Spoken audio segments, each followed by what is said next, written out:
What's happening, Facebook family and friends? What's going on with y'all? Go ahead, like and share this video. Like and share this video. Why? Because we got some information for you today. We want to talk to you, let y'all know what's going on. Listen, I got these headphones on. I'm screaming and hollering and hooping and hollering. It ain't got nothing to do with the headphones. I'm loud, coming in country. How about that? Like and share the video. Come on in. Give us your best church greeting. I was glad when they said unto me, let us go into the house of the Lord. Come on. Y'all here? Hey. What's happening? What's happening? What's happening? What's going on, Fiyah family and friends? It's your girl Yielded here in the building doing what we do every Tuesday about this time. We put a little heat to the word on the street. So it's an amazing, amazing day here at the Fiyah Show with your girl Yielded. Got an amazing guest in the house. Because we doing what? Putting a little heat to the word on the street. So imagine this. I got everything you need to know today. I got all the information. I got where you got to go. I got all the information about where you need to be. But at the end of I don't like it. Y'all know what your girl does every Tuesday. I put a little heat to the word on the street. Some say I'm petty. Some say I'm crazy. Some say I need to get saved. But either way, I am a yielded vessel unto the Lord. And you are listening to us right here at Raise the Praise 100, where we do what? Praise God all day, every day. What's happening, y'all? Listen, it's your girl Yielded. How y'all doing on this Tuesday afternoon? Listen, this is the day that the Lord had made. I'm going to go on and shout you. Hey, this is the day that the Lord have made. Let us rejoice and do what? Be glad in it. And if y'all sanctified and y'all saved and y'all good Baptist folks, you say, oh, magnify the Lord with me. Let us exalt. I'm not going to do that to y'all. Hey, it's Tuesday. What's going on, folks? What's going on, friends? What's going on, family? What is happening on this Tuesday in your life? What are you thankful for? What are you grateful for? What do you want to talk about? I got a lot of stuff I want to talk about today. I want to give y'all all of the good news and all the good information. Y'all know you got this man, the Fiyah Show, we do what? We bring you all of this good. Listen. What's up? It's your boy Cousin Al, and you can catch me right here on the Fiyah Show every Tuesday from 4 to 7. You can put your when I turn the mic on, you're gonna have to put your headphones on. I am the dedicated newscast host, and I'm dedicated to bringing you what CBS won't confess. I do what Channel 2 won't do, and I already saw what Channel 13 ain't seen yet. So join us every Tuesday 4 to 7 on RaiseThePraise100.com, where we bring heat to the street. Y'all heard it right there. That's your boy, Cousin Al. Don't you go anywhere. It's 4:03. We're going to get into the dedicated news in just a little while. But we want y'all to know that we got some folks rocking with us. We're here at the Fiyah Show every Tuesday, 4 to 7 p.m. We put a little heat to the word on the street. We add a little petty to your Betty. We do all kinds of things. We go petty Riley on you, petty Pendergrass, whoever, whatever. We do what we do. But listen, I got folks. I'm not by myself. I got folks rocking with me. You don't believe me? Listen. Yeah, it's JB and J Dale with Media and Jamie Photo Video.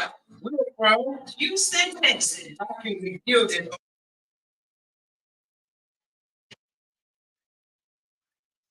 Worldwide. It's your boy Uncle Low. Left in Louisiana, and I'm rocking with Yielded on the Fiyah Show, baby. Oh, yeah. I am Morticia Sherman from Houston, Texas, rocking with Yielded on the Fiyah Show. Hey, it's your girl, Kay with the G on the I Am Talitha Kume Show, coming to you live from Las Vegas.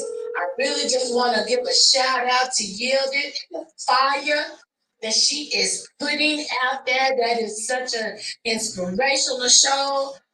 So positive, so upbeat, and I'm listening to it and just say hello so I know you're there. Say hello. She is a great host. And say hi to me and let me know where you're watching or listening from. Go ahead, type it on the screen. I can talk to you. This is Wilfred Mayfield off the show. I'm working with my sis Yielded on the Fiyah Show. My name is Colette Johnson from Nacogdoches, Texas, and I'm rocking with Yielded on the Fiyah Show. Hey everybody, this is Chef Sundre from New Orleans, Louisiana, rocking with Yielded on the Fiyah Show. Hey, what's cracking, Planet Earth? This your boy Griff, comedian, author, blah, blah, blah. It ain't about me. It's about my girl Yielded on the Fiyah Show right here on Raise the Praise 100. Last in Louisiana is rocking with Yielded on the Fiyah Show. Oh, yeah. It's your boy, Lisa Worldwide woman girl here. She keep bringing that blaze to fire show. Ooh, wait. So y'all keep it fire. Keep it faithful. Keep that love. Nigga, keep bringing that fire, lady. Ooh, wait. Charlie,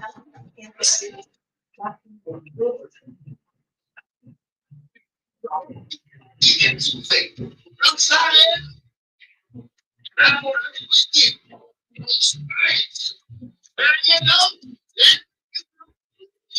What's up, Mr. Boy? Cookie coming down. Keep them Texas, and I'm rocking with my girl you on the Fiyah Show.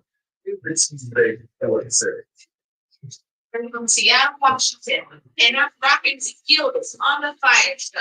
What up, world? It's your boy, Jenny Quill. That big tits. The next time. And I'm rocking with my girl, Yielded, and that Fiyah Show all the time. That's right. Hey, yo, and I'm watching for the Fiyah Show.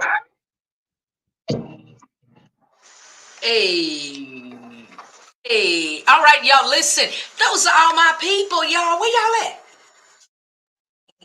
You know why you didn't hear your name? Because you didn't send me your drop. So if you're rocking with your girl Yielded, go ahead and record yourself saying, hey, this is me rocking with your girl Yielded from, wherever you are in this great big old world. And send it to me at yieldedmedia@gmail.com. That's YIELDED media@gmail.com. And we're going to get you in and get you on.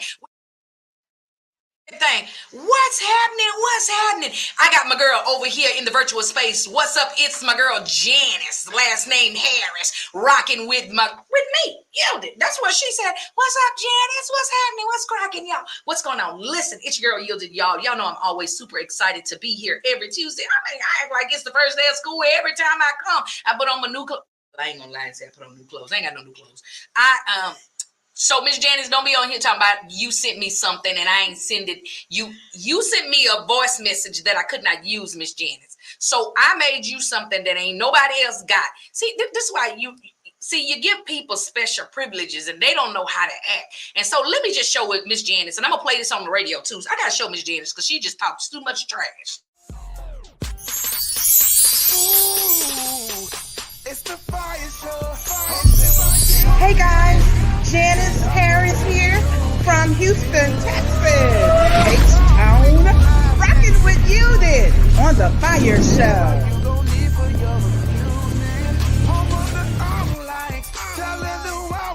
Person that has a commercial like that. So, you just got to give people, what they need. But look, y'all, we got a special guest already in the virtual space. I mean, in the building with us. She's not in the virtual space. We're going to drop out for real quick and play a little bit of music. And we coming right back. Going to get into the national holidays. And y'all already know Cousin Al got the dedicated news for y'all. So don't go nowhere. Don't touch that dial. But listen, the Bible says that he that had an ear, let him hear. So grab the neighbor, the cousin, the frog, the dog, whoever. Get them in here. Get them on here because we got something to say. But it's your girl Yielded right here. Raise the praise 100. Keep it locked where we're praising God all day, every day. We'll be back, y'all. All right, how you feeling? Hey, y'all can't listen to this. Why? Go ahead and like and share this video. I'm gonna turn the music down because even though we're a radio station, Facebook be acting up. And they be trying to tell people stuff and saying we can't do this. So in the meantime and in between time, I'm gonna drop y'all a commercial over here. Y'all all right with that? I got some good stuff for y'all. Don't go nowhere, okay? Are you looking for an amazing worship experience? Well, J-Spivey Productions presents the Giant Gospel Concert 2024. This is going to be the event of the year, featuring Pastor John P. Key. Also, artists such as Kalante Gavin, Zacardi Cortez, Luther Barnes and the Sunset Jubileers, Lisa Noel Smith and the Brown Singers, Dr. McKenzie and the Highlight, the group Fire, and the Canton Spirituals, and hosted by the country preacher Carlos Daniels. You don't want to miss it. Get your tickets now. Tickets are available on Eventbrite, ticketwebs.com, also at jspiveyproductions.company.site. What are you waiting for? Get your tickets, and we look forward to seeing you there.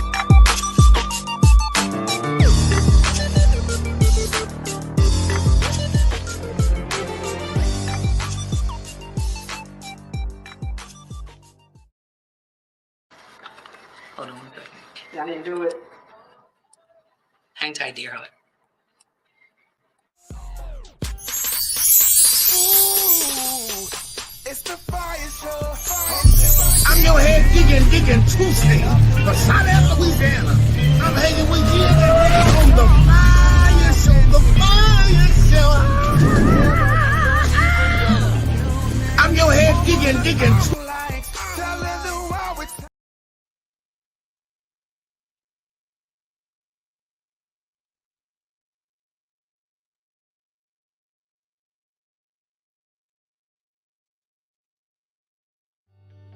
Are you or someone you love struggling with an addiction to drugs or alcohol and want to be set free from the chains of addiction? Then call Addiction Helpline America right now to get the help you need. From drug and alcohol addiction to dual diagnosis treatment, we provide a confidential helpline to help people like you get sober and live happy, substance-free lives. With one call, you can be on the phone with addiction specialists across the country who will guide you on the next steps to find the freedom and healing you desperately need. Call Addiction Helpline America at the number below.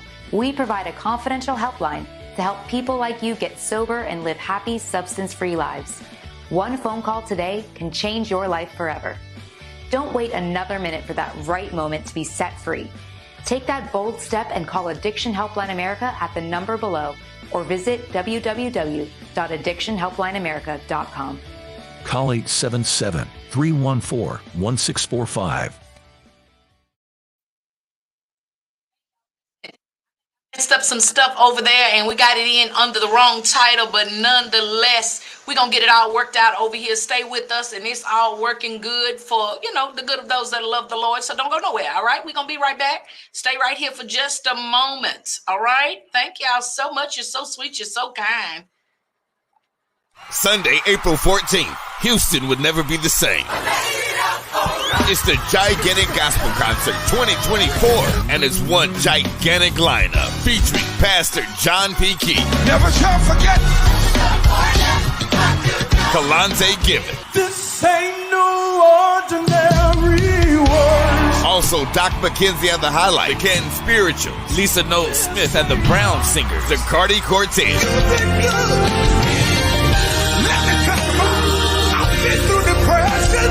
Luther Barnes and the Sunset Jubilee, the group Fire, and hosted by the country preacher Carlos Daniel. It's Pastor John P. Key, Kalante Gibbons, Zacardi Cortez, and more. Sunday, April 14th at the Fountain of Praise in Houston. Get your tickets now at ticketweb.com or eventbrite.com. Hey y'all, listen, it's your girl Yielded. We are here doing what we do, y'all. I got a few technical issues, but don't worry about it. I think it looks good and sounds good to y'all. It might just be under the wrong title, but don't worry about it. We're not talking about lynching by another name today. That's next week's show, so that was a sneak preview. How about that? Y'all all right with that? All right, like and share this video. All right, awesome. Let me hear about We're going to let y'all hear about 30 seconds of this song here in a minute because it's one of my favorites. So go ahead and say hello. Let me know that you are here. You may be here and I can see your number, but I can't see your name. If you don't say hello, let me know where you're listening or watching from. All right? Can y'all do that for me today? Y'all are amazing. I don't care what they said about y'all last night. They was talking about you. I heard them. They did it. Ooh, it's the Fiyah Show. Again, y'all, this is the Players Choir here. They are looking like new money. They coming in not to play, but they coming in to sing tonight. What's y'all favorite song? What's your favorite song? Yes, sir. Well, we can't really think about what we're going to sing tonight, but I can tell you this. Whatever you request. Right now? Y'all gonna sing right now? No.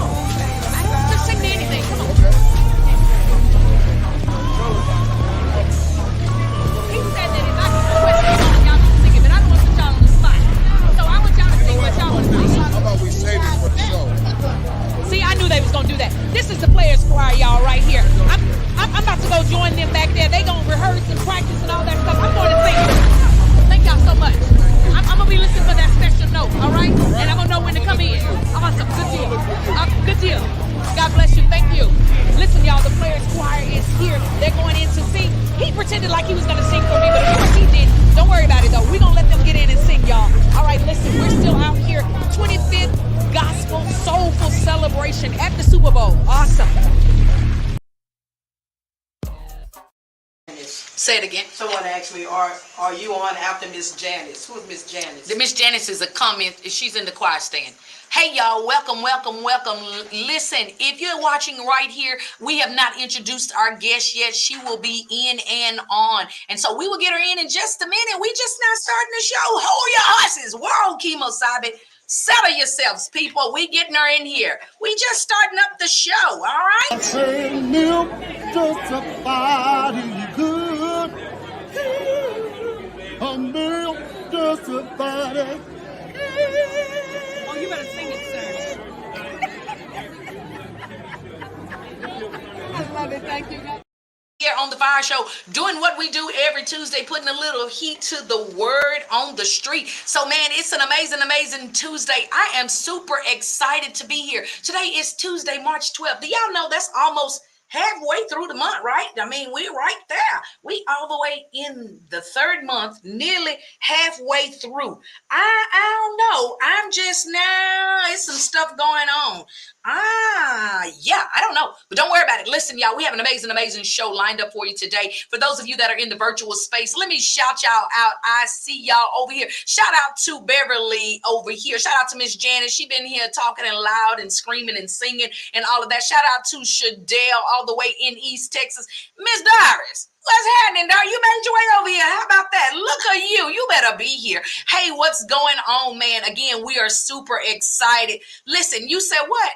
You will always love the commercials, but milk. Oh, you like the milk doesn't body good. Yeah. Milk, that's not my song, so I'm not going to sing it. But yes, what's going on? Shout out to my girl, Tanya Lewis there. Listen, we got some information coming up about Miss Tanya Lewis. We ain't going to share it with y'all right now. Y'all got to stay tuned here to the Fiyah Show because y'all is nosy, and we're not going to tell y'all. But listen, we're going to jump right over into these national holidays. But for those of y'all that are, what's going on, LaShondra? Oh, all of the saints is here. Y'all better show up for choir rehearsal. So listen. Those of you that are looking at my beautiful face and my bouncy hair, don't worry about it. I got this thing going back and forth and it's messing up my hair, but don't worry about it. I can put a little spit on it and brush it down, a little dip-de-do or something. Don't worry about it. But for those of you that are over here in the virtual space, I'm getting ready to share some information with y'all that y'all don't necessarily know. I was going to say something else, but I lost my train of thought. But nonetheless, I'm shouting those folks out that are over here. Hello, Miss Nancy Petty. How are you doing? Miss Petty, is that your real last name? Are you Petty? It's Nancy. If that's your real last name, I want to know. So for those of you that are over here, if you can see my lovely face, go ahead and send me a hello. Let me know where you are looking and listening from. So for those of you that are listening on the app or on the website, you don't know what I'm talking about. I'm talking to the people over here in the choir stand. So this space that you are in is the choir stand, which means you can talk the entire time, just like y'all do at church behind the preacher's back. You talk past candy, cookies, peppermints, all sorts of things. But nonetheless, we are here and we are glad you are here. Please drop your comments and your questions and everything. Miss Nancy Petty. Miss Nancy Petty, we have to meet because people call me Petty and I'm not kin to you. So I need to know why your last name is Petty. I need to know the Petty people. That is hilarious to me. Don't worry about it. But drop your comments over here. We're going to have an amazing conversation today. So for those of you that are in the choir stand, you can sing. You can, right now, Miss Janice is leading the choir. She's singing a solo. She's leading it because she is commenting the most. So you're either a singer or a commenter. Commenter is just someone who comments. How about that? So go ahead and comment. Look, you looking and listening from your daddy's recliner all the way in Sunnyside, Texas. Listen, get out your daddy's recliner and go in there and make a sandwich or something and bring me something. Fry me a little piece of fish or something. I'm hungry. But look, y'all, we're going to get right on over into these national holidays. Hey, Miss Petty, how are you? You're all the way in Alabama. Awesome. Thank you so much for listening. What part of Alabama? Listen, y'all, and if y'all looking over here, y'all see a title on the screen that says Lynching by Another Name. That's next week's show. So if y'all want to talk about lynching and know what we're going to be talking about next week, make sure y'all tune in. I got excited when I got in here. My guest got here, and I just started clicking the wrong buttons. So don't worry about it. Just pray for me. How about that? So Yeah, that's what we're going to do. But we're going to jump into these national holidays. Today is March the 12th. Again, national holidays. I did not make these up. I'm reading these directly from the website. So if you got a problem, call National Holiday People NIM at 1-800-nationalholidaypeoplenm.com or something. I don't know what that number is. But today is National Girl Scout Day. How many of y'all got some Girl Scout cookies? Dallas made me buy 3 boxes on Saturday. 3 boxes. What's your favorite Girl Scout cookies? Go ahead and type it on the screen or call me 346-355-0100. What's your favorite Girl Scout cookies? Dallas bought some lemonade cookies, the Caramel Delights, and we got something new, a cinnamon toast. I don't think that's the name of it, but it tastes like cinnamon toast crunch. And I think it's a piece of bread, so it might be cinnamon toast. But we got some of those, and we got them at the house, and he's probably eaten almost all of them, and we just got them on Saturday. Today is also Equal Pay Day. Learn about the history of a long struggle for equality and how it carries today. We're not going to dive into that. That's next week's conversation. Lynching by another name. So I'm going to keep dropping that for y'all to pay attention. Today is also National Baked Scallop Day. Y'all eat scallops? I love scallops. I don't know that I've ever had them baked. I've always had them grilled or sauteed, but never baked. National Plant a Flower Day. Sounds like outside worms and bugs. Not doing that. National Organize Your Home Office Day. Listen, my home office is nice and clean because I haven't worked in it in probably 2 years. Don't go upstairs, don't go in there, but it's my office and it's clean, so yeah. National Work Day Against Cyber Censorship. That's a tongue twister, against cyber censorship. I'm not saying that again. I'm not going to do it. Listen, it's also National World Glaucoma Day. Put your glasses on to discover that there's all kinds of things to know about the eye and diseases of the eye. Yeah, y'all learn all of this. National Christian Day. Not Christian as in holiness, but somebody named Christian. So if you know somebody named Christian, call them and tell them, hey, it's your national day. It's your national holiday. Speaking of calling somebody you know and telling them happy something. Hey, listen, shout out to my girl, Beverly Hanks. It's her birthday. Happy birthday to you. Happy birthday to you. I got to learn the rest of that song because that's all I know. I heard it on social media, and that's all I know because I can sing 50 Cents. Go shawty, and then I'm gonna get in trouble. So we're not gonna do that. But it's your birthday, yeah, whatever the song says. We're not saying that today either. But listen, shout out to, don't tell me don't sing. The Bible says to make a joyful noise unto the Lord, all ye lands.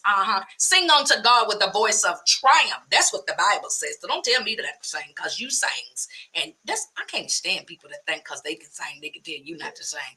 I don't like it. When God bless you with a gift, then you criticize other people's gifts. My gift's gonna make room for me. Shout out to Beverly. Beverly says thank you over there. I've been singing to Beverly all day.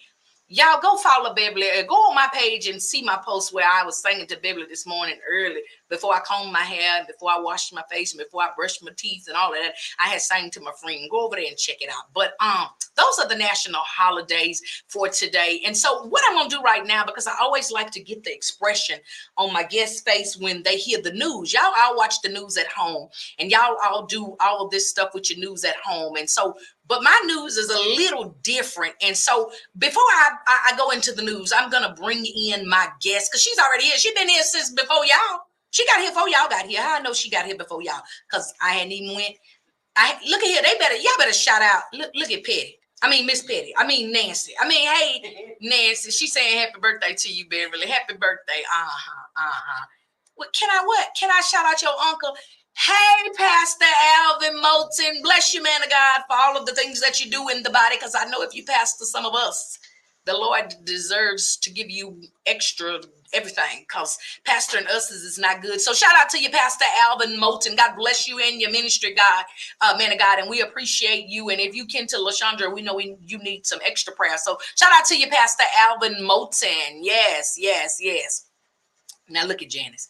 Yes, the Lord that woke me up. What woke you up? My singing. See the saints. Happy birthday to Beverly. Anyways, we're going to go ahead and introduce our guest. We're going to bring her on into the virtual space. So listen, like the saints would say, I'm going to go real Baptist on you. We want to introduce to some.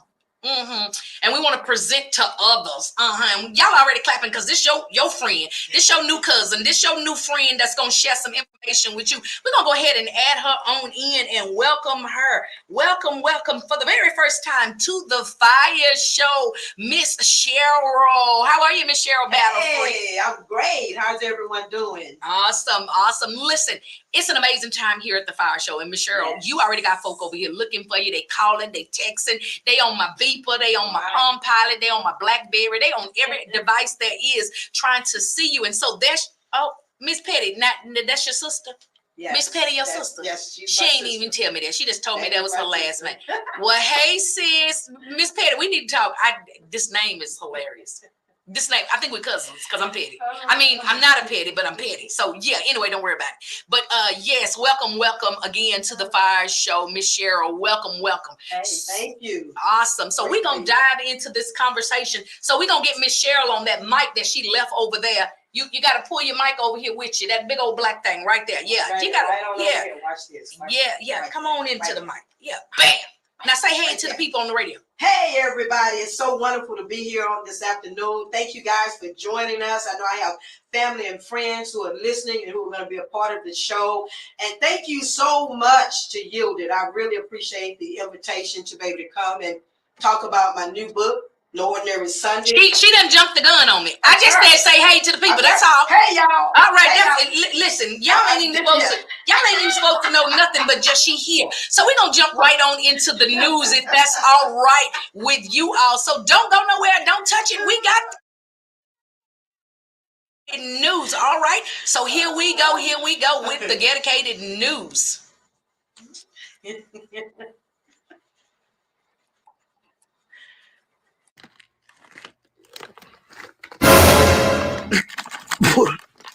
What's up, y'all? It's your boy Cousin Mel right here on the Fiyah Show with your dedicated news. Y'all, I'm sorry. I just this hour that messed me up. This spring forward, I think it took a few of my brain cells and sent them to glory. Let me tell y'all, it's a rough out here.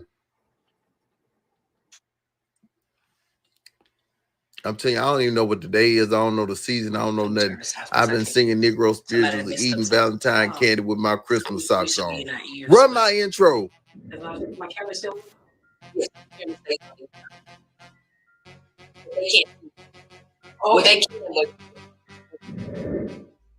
All right, number 3. Let's jump into this thing like it's a pool on a saved and silly cruise. Y'all book your cabins, right? Shameless plug.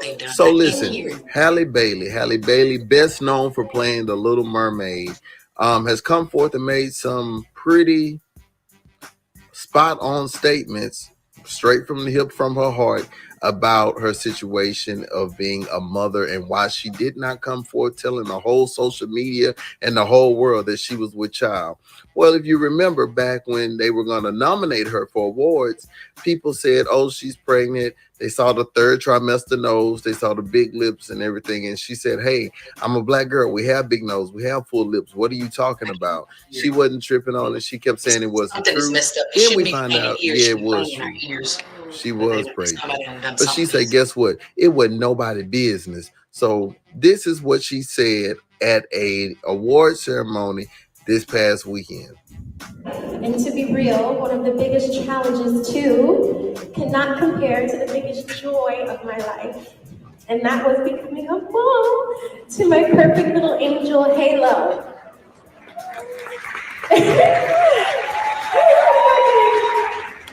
These lessons, some hard, that I've shared with you today, led me to a place of protection.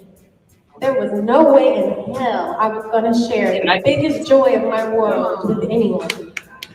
Halo was my gift. He is the greatest blessing.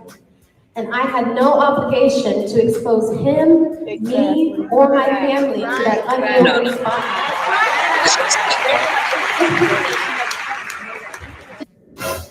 You heard that, didn't you? Let me tell you something. She said, look, it wasn't nobody's business. She said that was her gift. That was her baby, her body. My cousin Sheikah did the same thing. She ain't tell her she was pregnant until she had the baby.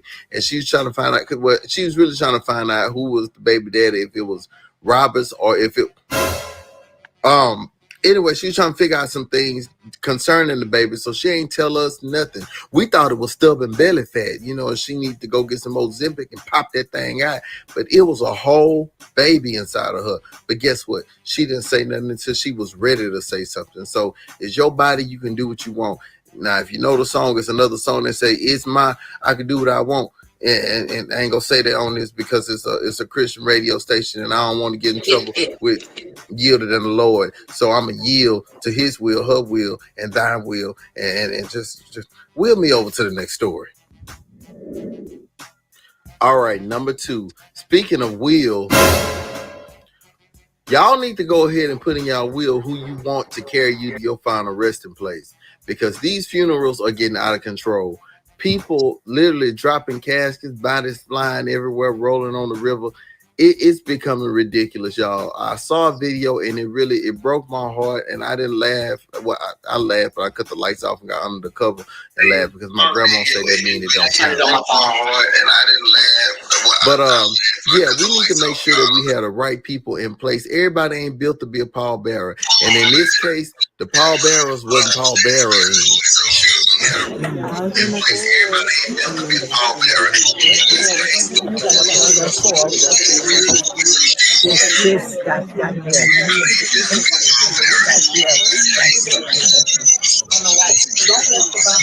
That's why I don't let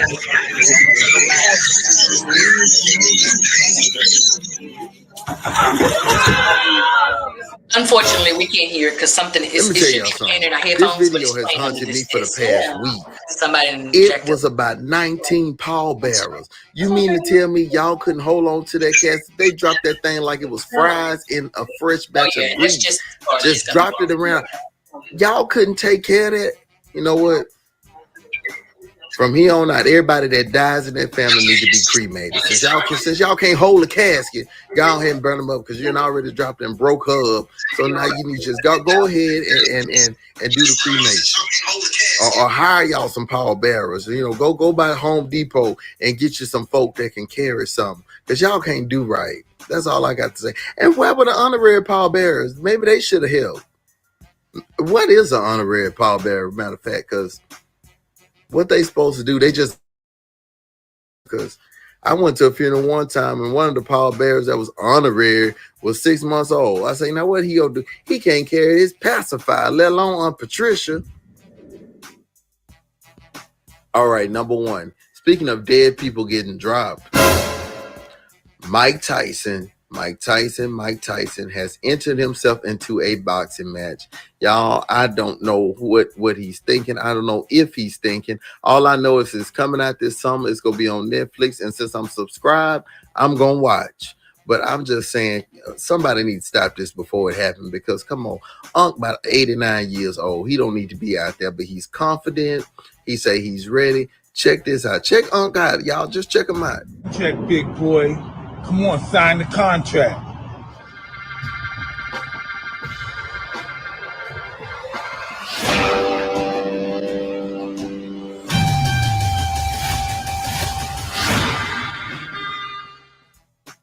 I just don't know, y'all. I don't know. This, I'm a little nervous, but I mean, because this man is 94 and a half, and he talking about getting up here and fighting somebody who could be his grandson.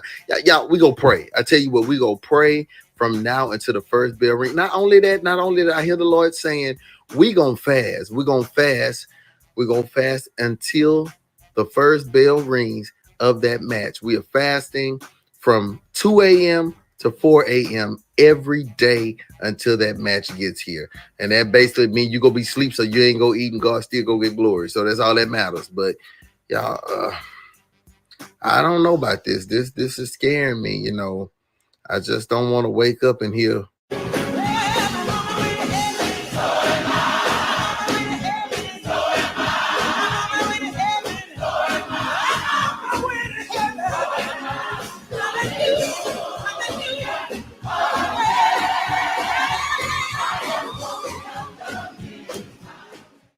All right, this has been your boy Cousin Al with your dedicated news. Yielded. Back to you in the studio.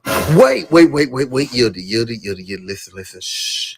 Don't tell nobody I said this. Don't tell nobody I asked this. This between me, you, and the 50 states and 32 countries that can hear this. If you carry conjoined twins on income tax, does that count as one child or two? I'm asking for a friend.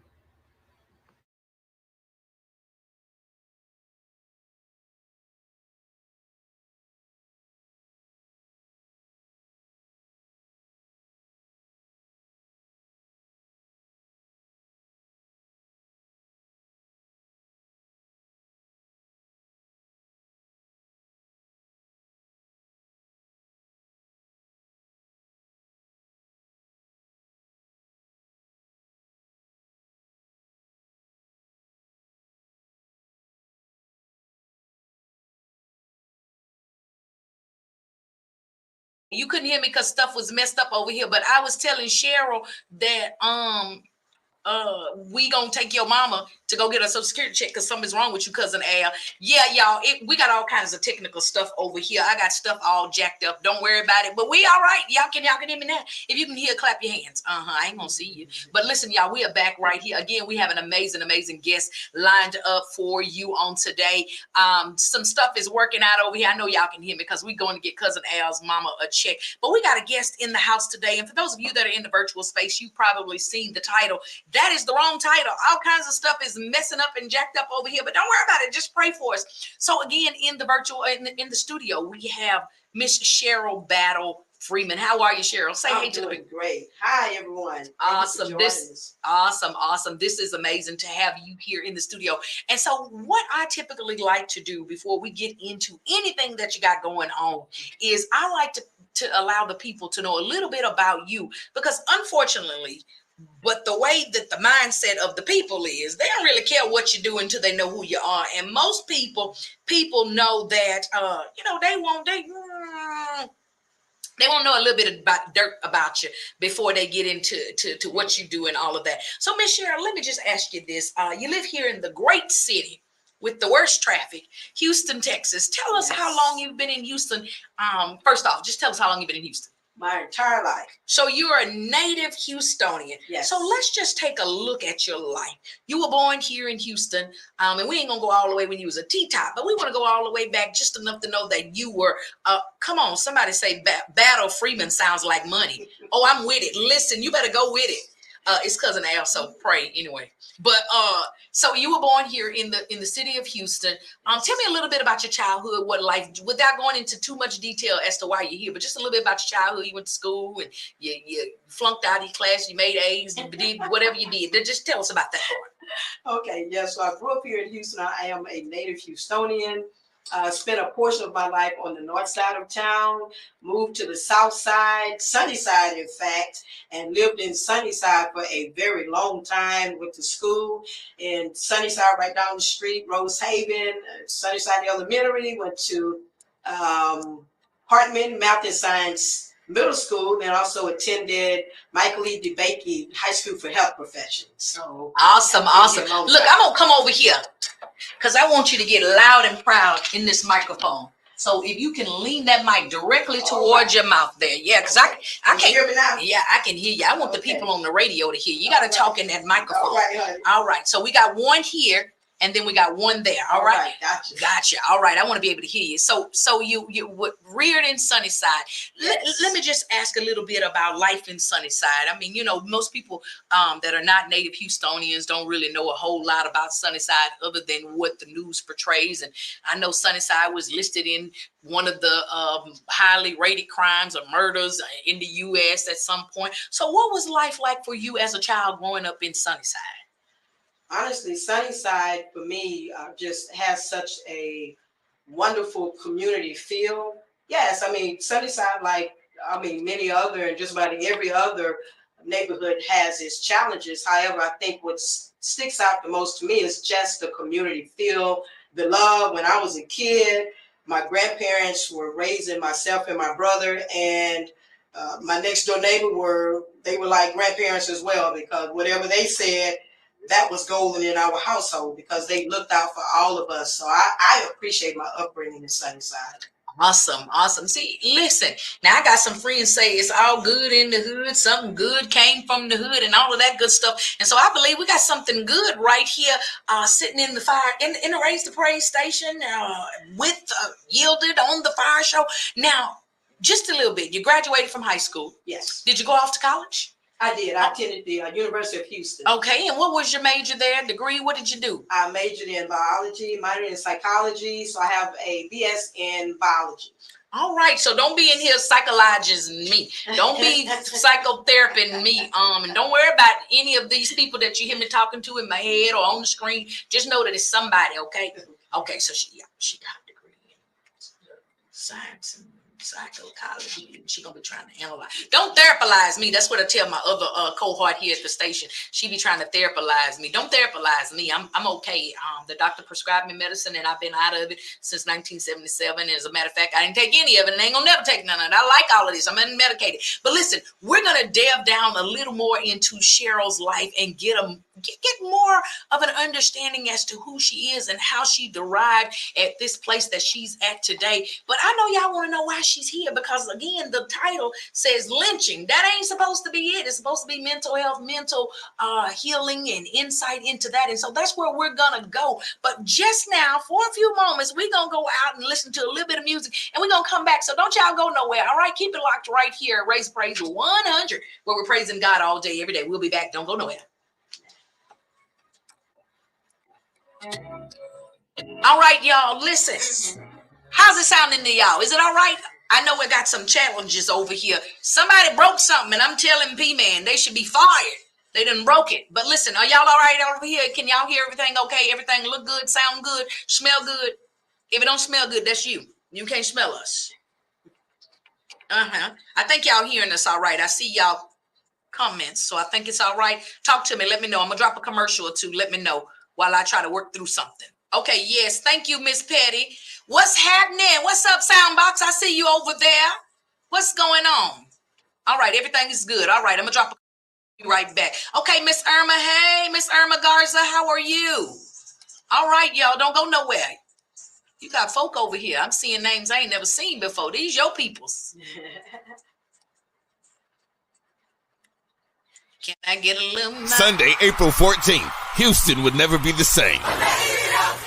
It's the Gigantic Gospel Concert 2024, and it's one gigantic lineup featuring Pastor John P. Key. Never shall forget.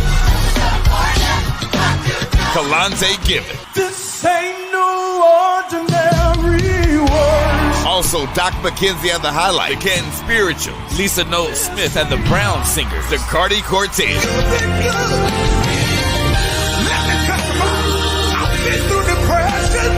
Luther Barnes and the Sunset Jubilee, the group Fire, and hosted by the country preacher Carlos Daniel. It's Pastor John P. Key. Kalante Gibbons, Zacardi Cortez, and more. Sunday, April 14th at the Fountain of Praise in Houston. Get your tickets now at ticketweb.com or eventbrite.com.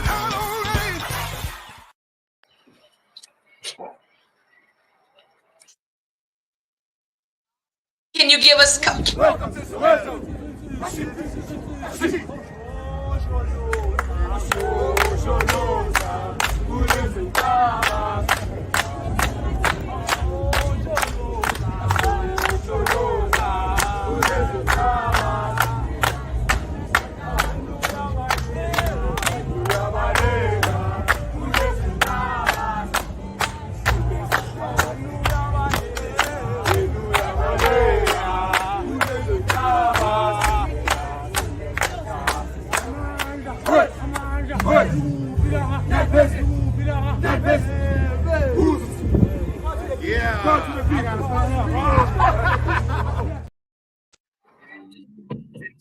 The radio, and you can feel it. We gon' last.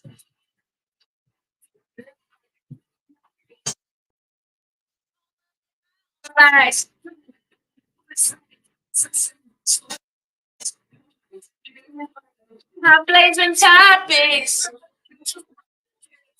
with that dedicated news and no stopping.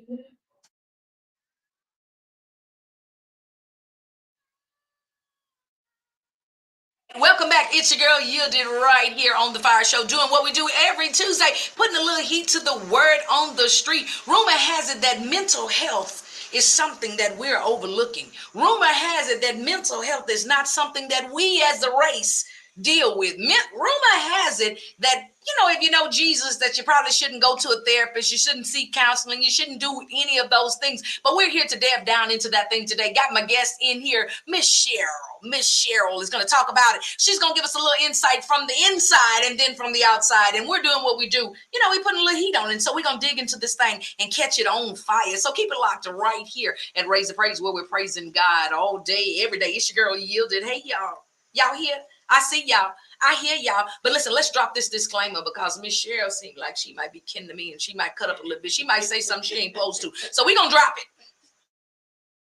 Responsibility for the opinions or the statements made by the host or their guests. Statements or show topics are not the necessary belief of the radio station. Street 100 Heat or Raise the Praise 100 Houston, it is not our intention to label, discriminate, or ignore anyone. This radio station takes no responsibility for the opinions of others on the airwaves. All right, shout out to P-Man. He just said, whatever Cheryl say, and you just say, I'm not responsible, so don't call me. But listen, y'all, again, welcome. If you're just getting here, you're late. We've been here since 4 o'clock. It's 4:45, 4:45, and I got Miss Cheryl Battle Freeman in the room, y'all. Somebody said that sounds like money. So, Miss Cheryl, you are a graduate. You done got your psychotherapy degree. I done made that up. And you over here psycholyzing the people and all of that good stuff. What's up? Shout out to Melissa over here. We got folk over here. They saying, hey, y'all. But Miss Cheryl, let's delve down into this. And I dropped a few little nuggets out there about mental health and mental illness and all kinds of things. You graduated from University of Houston, and you went to school and all of that stuff. But how is it that I have in my hand this book entitled No Ordinary Sunday, y'all? And it's a thick book too.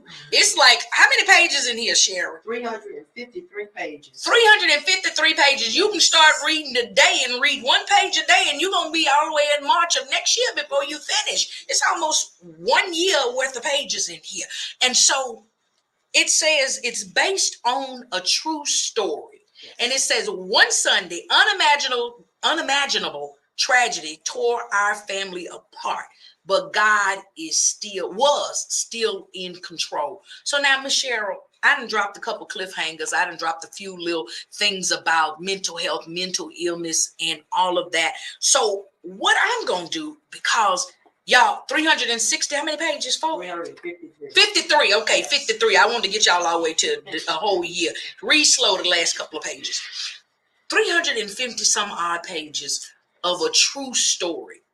Now, we know a little bit about you. Are you married, Miss Cheryl? I am married. You're married? How long you been married? Beautiful girls. I've been married over 23 years. Oh, right. Listen, y'all don't know when to clap in this church. That's when you supposed to clap. 23 years of marriage, and she black. I ain't supposed to say that. I'm sorry. And you said you got how many children? We have 4 beautiful girls and a beautiful grandbaby. 4 beautiful girls and a beautiful grandbaby. See, the Lord was kind to me. He gave me boys, so I can punch them. Pray for them differently than I would your girls. But listen, 20 some odd years, 4 children, 1 grandbaby. And from the looks of this, something may have happened in your life prior to your husband, prior to your children.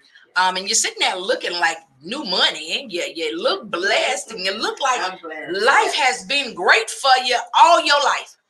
Is that life has been a bed of roses all your life? Oh, no. No. Okay. So do you want to start midway through the book? You want to start in the beginning of the book? What I'm going to do is I'm going to do something I very seldom do.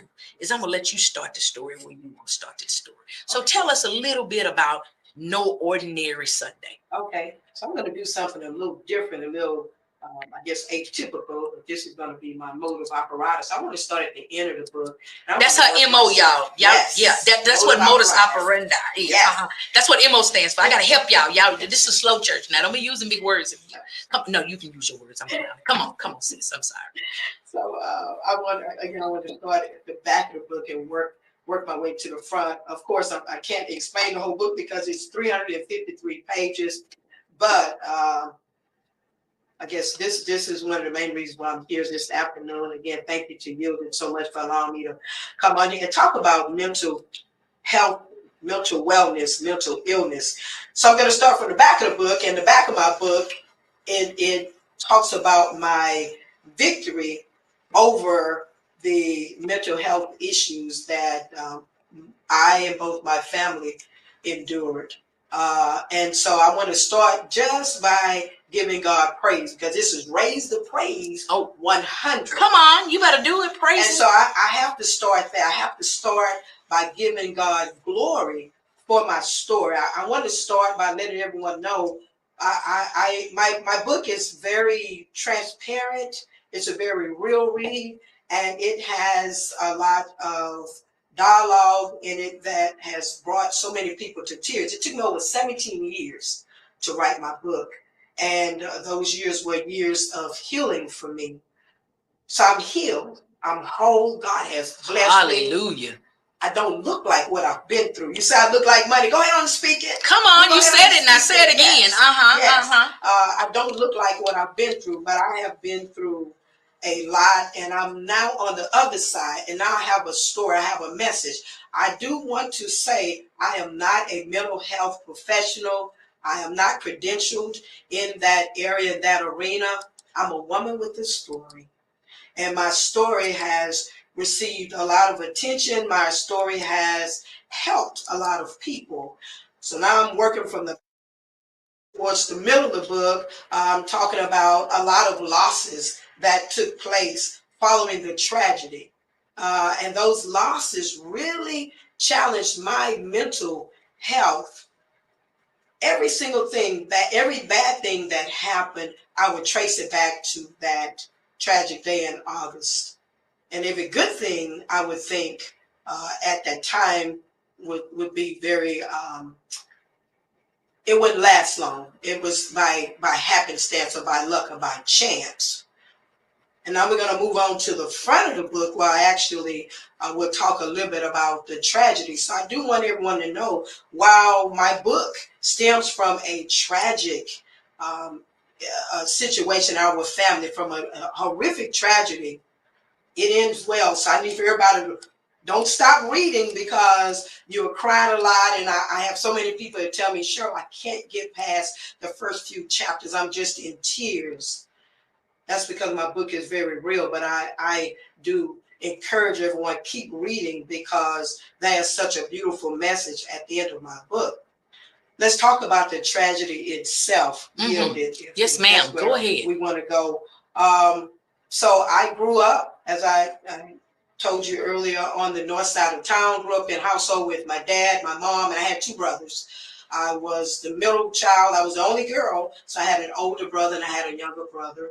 My mother struggled with mental health issues for a large portion of her life. And she arrived at a point where she just gave up hope. And she became convinced that God had forsaken her, because she had been sick for so long. And her thought was, if God really was with her, and if God really loved her, he would not have allowed her to be sick for so long and suffer for so long. So my mother decided to take the lives of everyone in our family. She planned to take the lives of everyone in our family. She believed that this life would offer us no good thing. And that's because we wouldn't be able to do anything good in this life. And she just decided that we would be better off dead. And so one Sunday, my mother decided to carry out her plan to take our lives. Knowing it was Sunday, that's where the title of my book comes from, because it happened on a Sunday. After church, we were at home. My brothers and I were. Let me interject right here. Yes. Sounds like you really get into a really pivotal place. You said after church. After church. So your family was involved in church. Your mom, your dad, your siblings. Y'all went to church. We went to church. So my dad was the primary breadwinner of our family. So my dad worked many, many hours. I will say that my dad did teach my brothers and I how to pray. When we were toddlers, we were on our knees on the side of the bed, and so our dad taught us how to pray. And so that was absolutely a wonderful contribution to my spiritual growth. My mother, she was the one who took us to church, and so we went to church, religiously, consistently, every single Sunday. That particular Sunday, my mom actually was in church, and she said that she had been praying and she was asking God for a sign regarding what she was planning to do. She needed for the Lord to tell her that what she was getting ready to do was a bad thing and she shouldn't do it. My mother said she never did receive that sign, that the Lord never spoke with her or spoke to her. And so she decided to carry out her plan to take all of our lives. She poisoned my dad's suit and she sent him off to work. And that Sunday afternoon, while my brothers and I were in the backyard playing, my mother was inside ready to carry out her plan. So my brothers and I, we were just best friends, and we did what kids did back in the day. After church, that was our time to hang out with the friends. And then once the friends went home, that was our time to just hang out with each other. And we would be in our backyard most days, most afternoons, digging in the dirt. I don't know if you guys remember, like doodle bugs. That's what we did back in the day.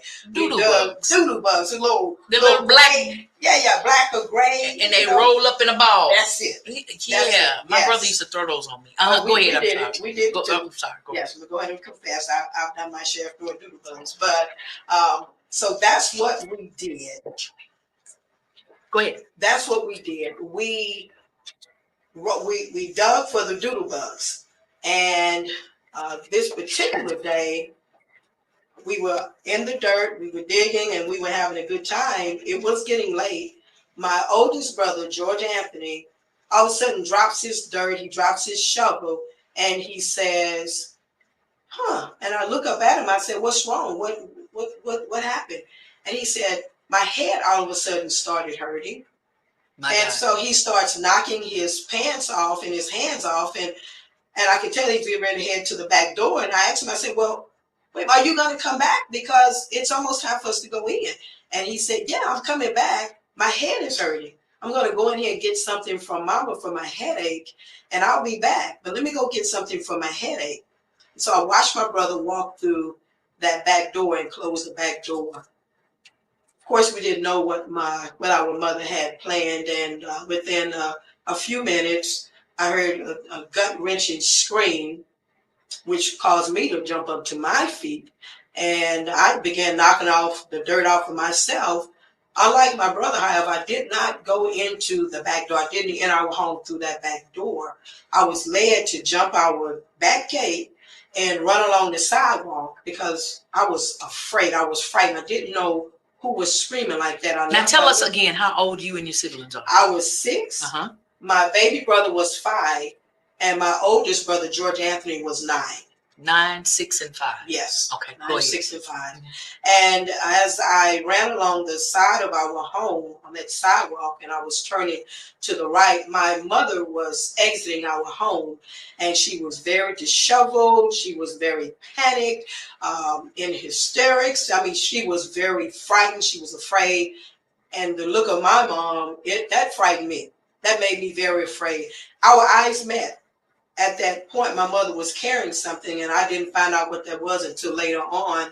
My mother ran across the street to our neighbor's house, and I did not run after my mother. I instead ran into our home looking for my brother, George Anthony. And my heart was beating fast. I'm sweating, dropped down to my knees, just trying to catch my breath, and I was calling out for my brother.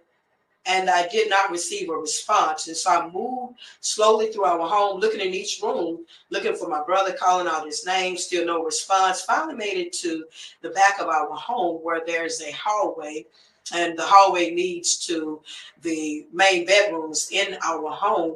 And to the left is my brother's bedroom. That's the bedroom that they shared.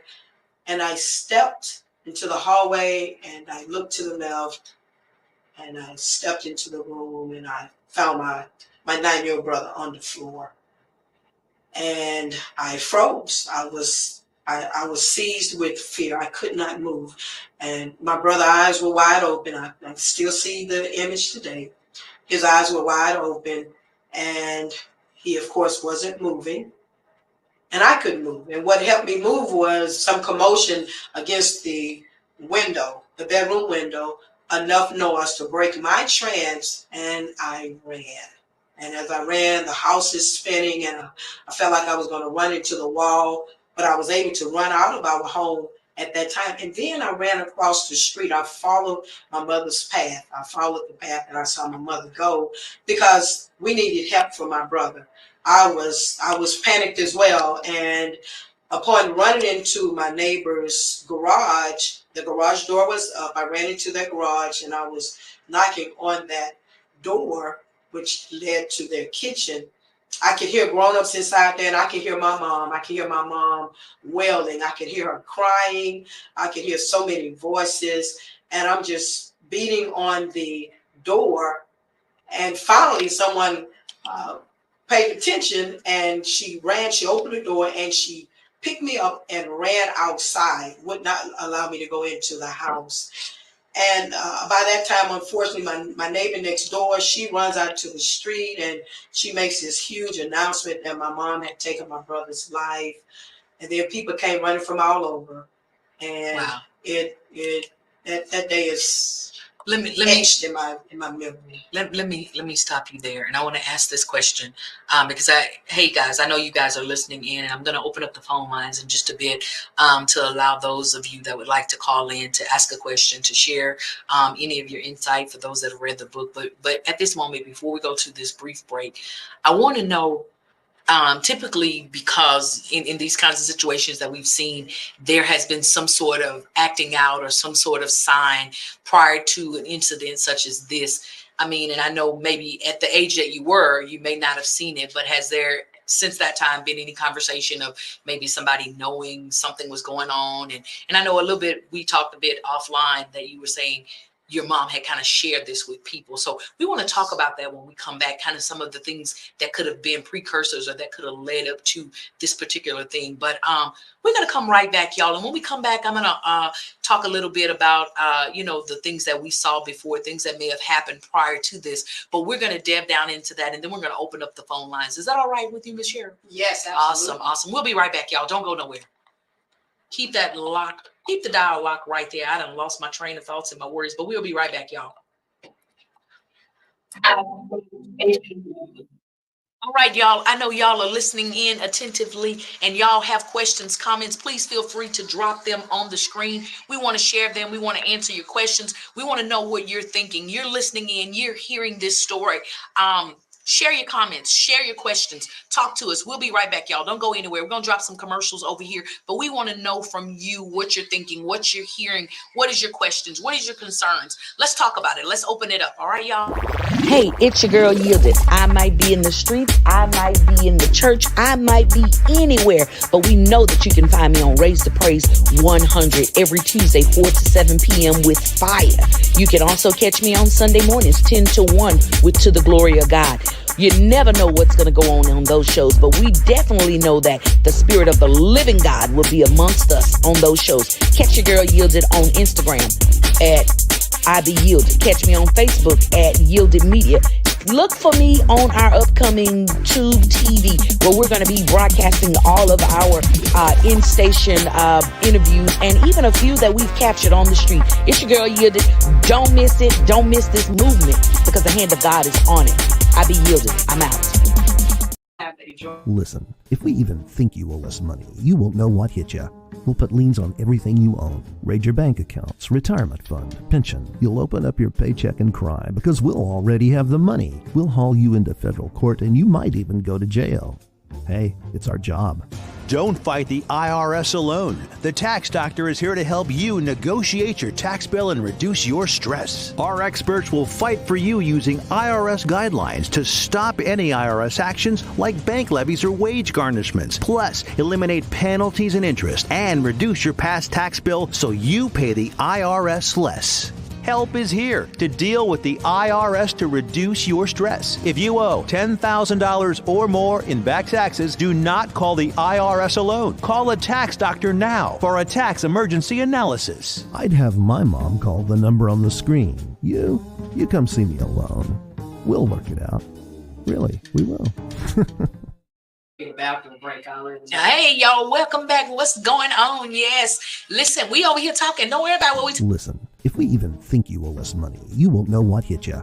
We'll put liens on everything you own. Raid your bank accounts, retirement fund, pension. You'll open up your paycheck and cry because we'll already have the money. We'll haul you into federal court and you might even go to jail. Hey, it's our job. Don't fight the IRS alone. The Tax Doctor is here to help you negotiate your tax bill and reduce your stress. Our experts will fight for you using IRS guidelines to stop any IRS actions like bank levies or wage garnishments. Plus, eliminate penalties and interest and reduce your past tax bill so you pay the IRS less. Help is here to deal with the IRS to reduce your stress. If you owe $10,000 or more in back taxes, do not call the IRS alone. Call a tax doctor now for a tax emergency analysis. I'd have my mom call the number on the screen. You come see me alone. We'll work it out. Really. Sunday, April 14th. Houston would never be the same. It's the Gigantic Gospel Concert 2024, and it's one gigantic lineup featuring Pastor John P. Key. Never shall forget.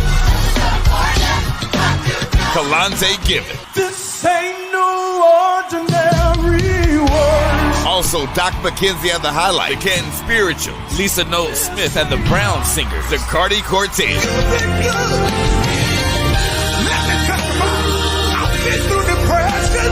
Luther Barnes and the Sunset Jubilee, the group Fire, and hosted by the country preacher Carlos Daniel.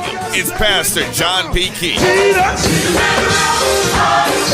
Kalante Gibbons, Zacardi Cortez, and more. Sunday, April 14th at the Fountain of Praise in Houston. Get your tickets now at ticketweb.com or eventbrite.com. What's up? It's your boy Cousin Al. Listen, man, the Saved and Silly Cruise is going down October 31st.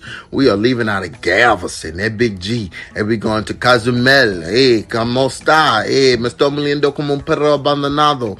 We're going out there, man. I don't even know what I just said, but all I know is I'm learning my Spanish little by little. Buenos dias, buenas tardes, and que pasó, bien. We finna be in Cozumel. That's what I want y'all to know. So go ahead, book your cabin with LD Entertainment so you can get into all the exclusive events. I just added an event, y'all. I just added an event, and they might get mad at me. They might I might get fined for this, but hey, I'm gonna just take the charge. But I'm challenging every comedian on the boat, every comedian to a versus. I'm challenging y'all to a versus. Like, what's up? Like, and I ain't talking about no jokes. I'm talking about a wet t-shirt contest. Because, I mean, you think you could beat me at a wet t-shirt contest? Hell to the no. So, yeah, I might as well just keep on eating so I can win. Because, I mean, I just don't see. I ain't no use in me stop eating now. Because on the boat, I'm finna be eating burgers and fries and chicken and squirrel and all kind of stuff they gonna have on there. But anyway, go ahead and book your cabin while it's cheap. LD Entertainment. The number is somewhere around here. And why do I keep pointing like it's actually right here? It should be right here in front, down here. I don't know. Book it.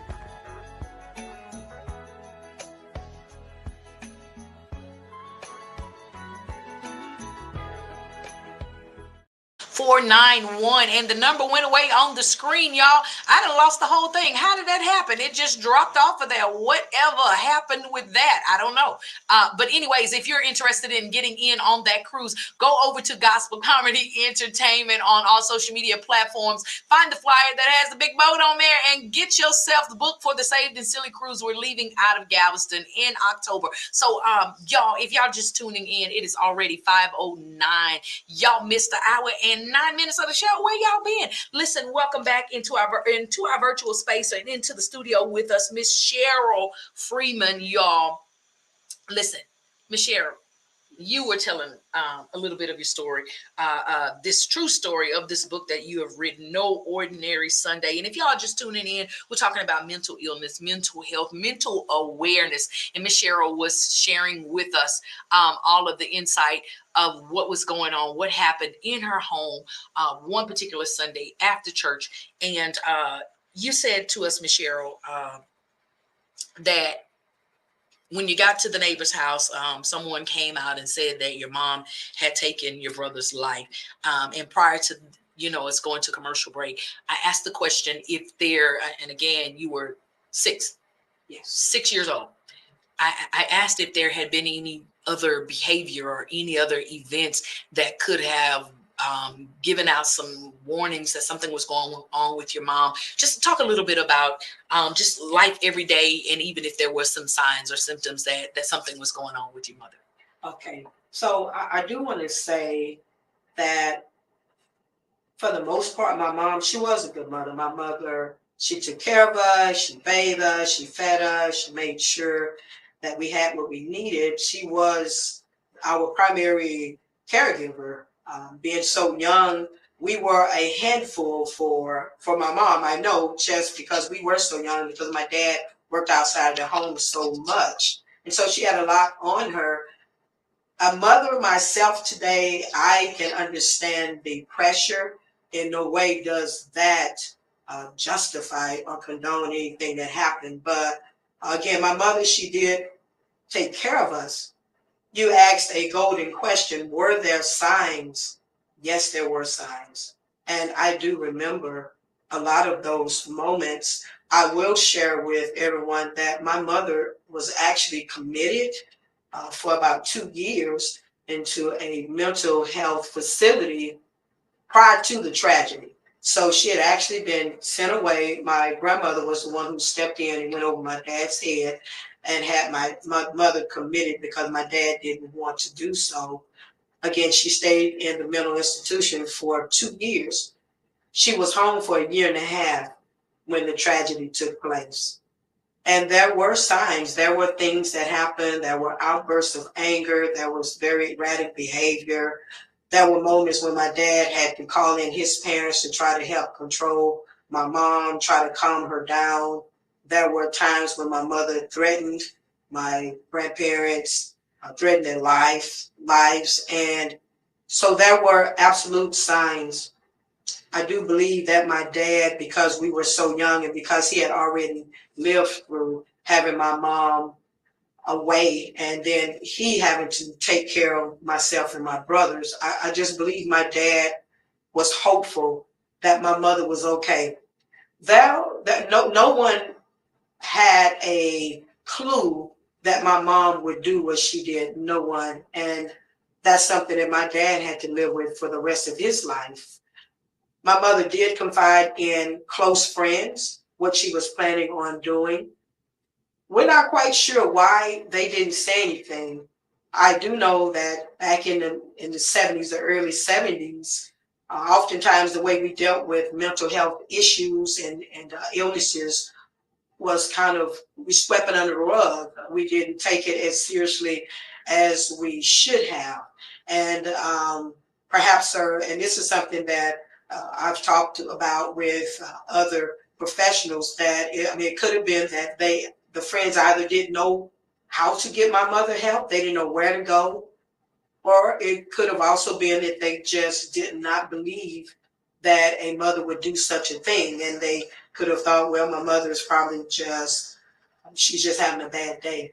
She's having a bad moment. Wow. And we've heard that, and that's all the more reason why we have to take those types of threats serious. Definitely. We have a comment here says, while being a mother is a blessing, the overwhelming task of motherhood can trigger mental health illness.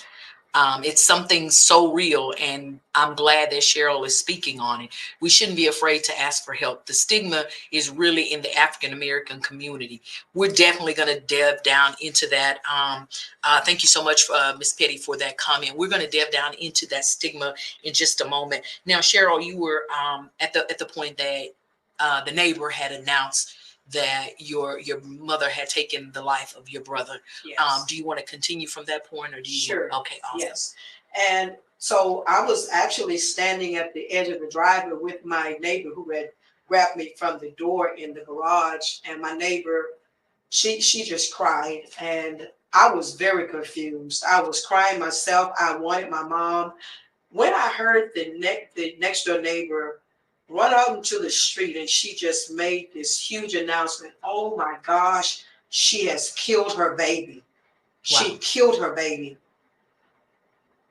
To see the people running to our home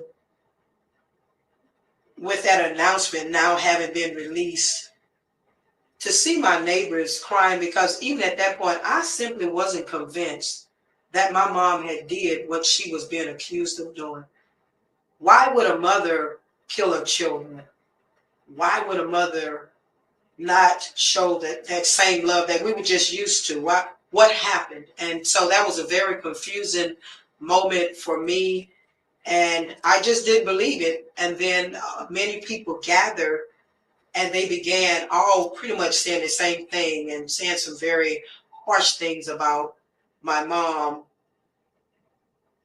And then the reality kind of began to set in a little bit. So Cheryl, real quick. Yes. And I know you said there were some things, and your mom had even been in a facility prior to. Was your mother ever abusive toward you all, ever mistreated you in any kind of way? And I know you said she took care of y'all and she did those things that were necessary, but were there any instances where you were abused or whipped, or, I know you said she yelled and things of that nature, but anything beyond that? So I will share, and this is in my book. I'm an open book. I will share this, and I do mention this in my story, and that is that our mom, she did from time to time spank us with extension cords. To me, that's abusive, because I would never spank my own children with the extension cords. And thankfully, those times were few and far in between. There were times also when we were neglected. I do know my mother would look forward to attending this particular convention downtown. Oftentimes when that convention came into town, the care that we received from our mom was very much on the back end. We weren't really a priority then. I can remember this one particular time when she locked us in the house. And again, we were very young. She locked us in the house with our dog, and we hadn't had anything to eat. And my oldest brother, George Anthony, he actually started going around looking in ashtrays for wooden matches that had been burnt, that had been lit. My dad was a smoker, and so we had ashtrays all throughout our home. And one particular evening when our mom had locked us in the house and we were all very hungry, my younger brother and I noticed our older brother actually eating the heads of the matches. Wow. And we began doing likewise. Wow. So in these situations like this, did y'all ever talk to anyone and tell them, hey, we were locked inside, we didn't have food? Why was that something you think as a looking back now, did you not share that? So looking back, well, I can tell you in the moment, because that is something that we were simply used to, it looked normal to us. Wow. We did not stay with other people, and so the only thing that we had to go on is what our life looked like from day to day. And I did share that with my dad many years later, and my dad just teared up. For us, it was just, okay, well, so the convention is in town. Mama's going to lock us in the house. That was our norm. And if you don't have a different picture that shows something different, you don't know that it's wrong. You don't know that it's wrong. Wow. You don't know that there's something wrong with this situation. You don't know that that's not something that a mom should necessarily do. And again, we followed suit to my older brother. And when my mom came back from the convention, everything was good again. So that's just how we live. Wow. Listen, Cheryl, I know that there's more in this book. There's more you're going to share with us. But what we want to do at this time is we want to open up the phone lines. We want to open up the lines for those of you that are listening in that have a question, for those of you that have read the book, for those of you that want to share something with Cheryl, or even possibly ask a question, the phone lines are now open. 346-355-0100. Again, that number is 346-355-0100. You can call in and ask your question. You can call in and share anything that if you've read the book, if you have a review of the book, if you think we should read the book, if you think she should give a sequel to the book, whatever. 346-355-0100. So we're going to continue right where we are at this point. Your kid, the person that has been taking care of you all of your life, and you felt like everything that was going on in your life was normal. People are saying that she did something horrible to your brother. You saw your brother. You saw him on the floor. Now, you've not mentioned the younger brother. We got to call her. Hold that thought right there. Raise the Praise 100. You're live on the air.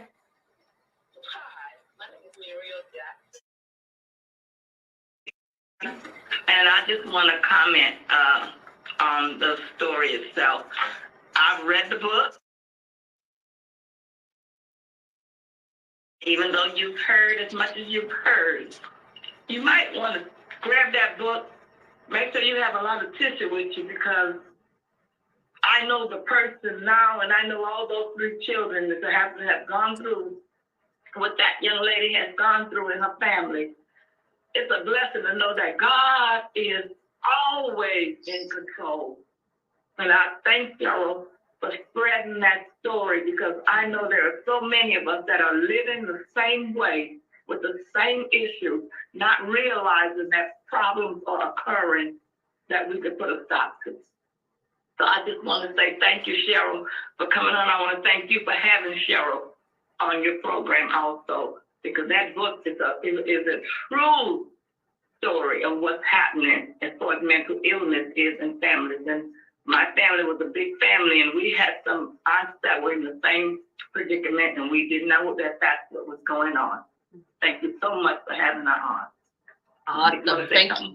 Thank you so much for calling in, and definitely we appreciate you for listening in and sharing your review of the book. Y'all heard it right here. Thank you again for calling. You heard it right here. Individuals that have read the book, that already know the story, and even with as much as we shared, like she said, there's still more to the story. There's still more that we haven't even discussed. So you're a child. You're going through all of these things.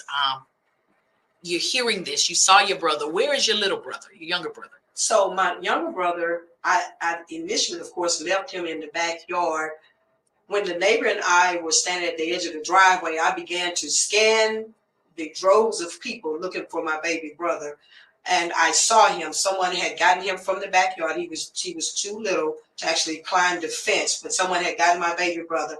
And as soon as I saw my baby brother, I grabbed my neighbor's hand, and I said, there's my brother. We have to go get him.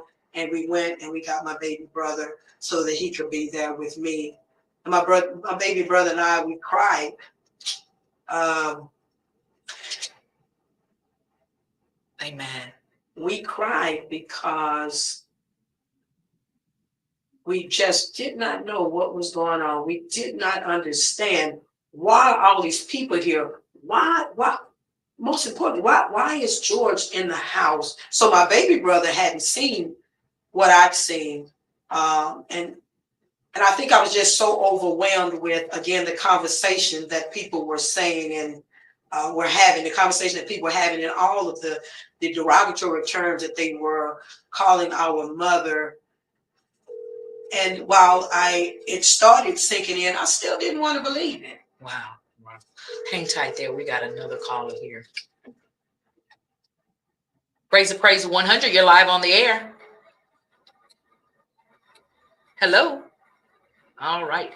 They wanted to talk to us, but they didn't want to talk to us on the radio. All right. That's okay. But yes, caller, if you're there and you want to call us back, please feel free. For those of you that are listening in on the app, on the website, if you're here in the virtual space and you'd like to ask a question, you have a comment, please call us 346-355-0100. Again, that number is 346-355-0100. All right, caller, you are live on the air. Hello, caller, are you there? Hello, caller, are you there? Hello, caller, are you there? All right, they're live on the air. They don't want to talk to us, y'all. All right. So listen, if you have a comment, question, you want to know something additional, please call us 346-355-0100. But if you call us, you got to talk to us now. You can't just hold the phone.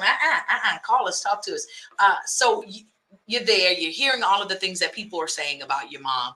Your brother is lying there. And I mean, you know, your kids, 6 and 5, right? Yes. You may understand somebody being dead. You may not understand you're there. This mix of emotions is going on. What happens? How do you leave from there? What you know, without giving too much of the book, because I think you've already given us a lot, right? Y'all got to pick up the book. Yeah, that's just chapter 2. That's just chapter 2. Mighty God, listen. 17 chapters. She's in chapter 2. Okay, so there's a lot there. Yes. So let's jump. I don't know what chapter it is, but in Daddy's arms. Yes.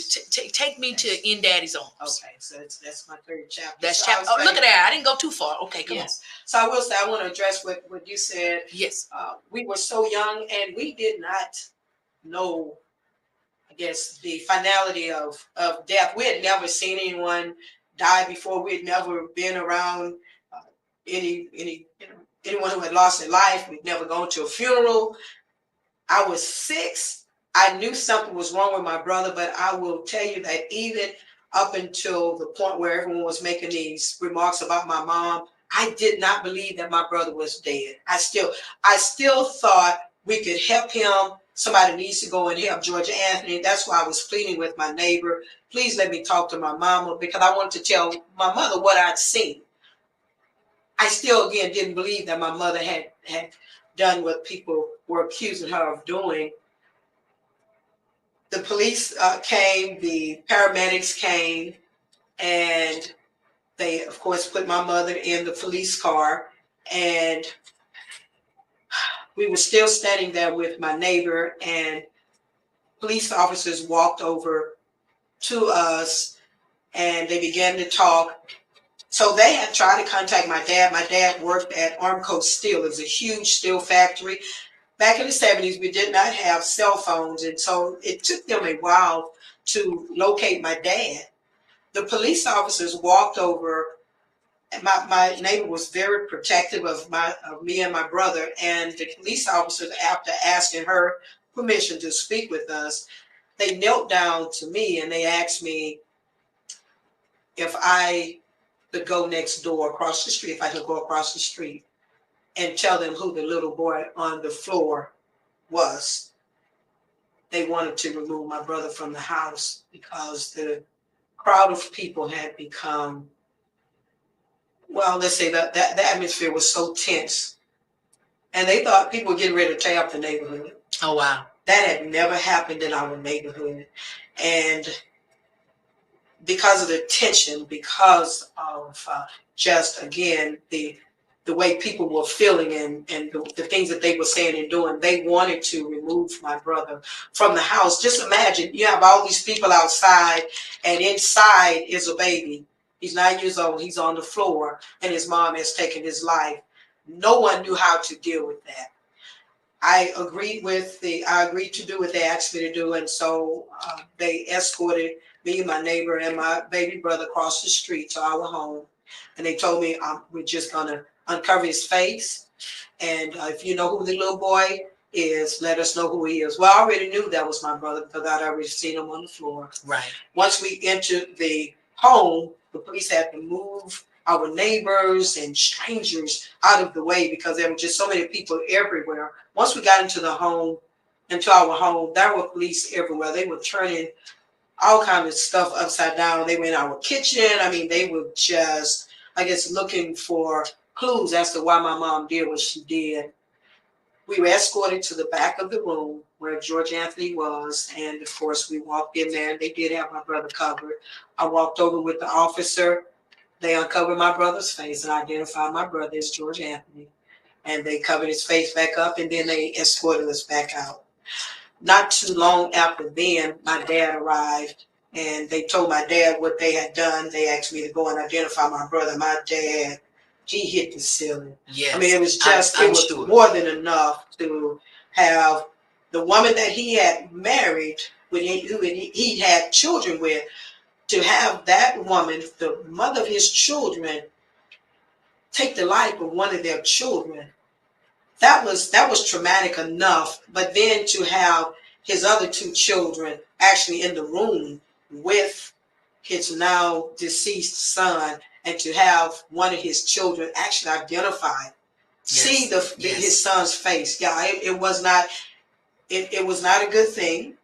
Yes. For them to have asked. But again, back in the 1970s, we just didn't know back then what we know today regarding tragedy, regarding trauma. There wasn't all these laws and requirements and things. Exactly. So Cheryl, I'm going to pause you right there. We're going to take a brief break. Okay. But I know the title or the chapter entitled "In Daddy's Arms." Yes. I definitely want to take a look into that when we come back in and get into that. I mean, there's a mix of emotions, just me sitting here.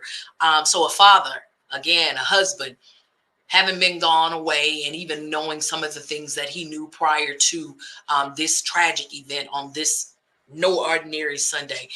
I know there was a mix of emotions. And so what we're going to do is take a brief break. We're going to come back and we're going to dig down into In Daddy's Arms. And then we're going to warp speed to the growing pains and to, just some other parts of the book, because we want to get a little more insight into how you sit where you sit, looking like you look.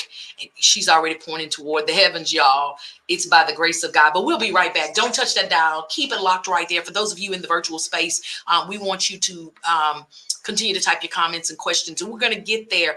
Miss Petty, I see you over there. We're gonna get to that. We're going to get you rushing us. You're rushing us. Hold on, sis. We getting there. But y'all, keep it locked right here. We'll be right back. All right? Or someone you love struggling with an addiction to drugs or alcohol and want to be set free from the chains of addiction? Then call Addiction Helpline America right now to get the help you need. From drug and alcohol addiction to dual diagnosis treatment, we provide a confidential helpline to help people like you get sober and live happy, substance-free lives.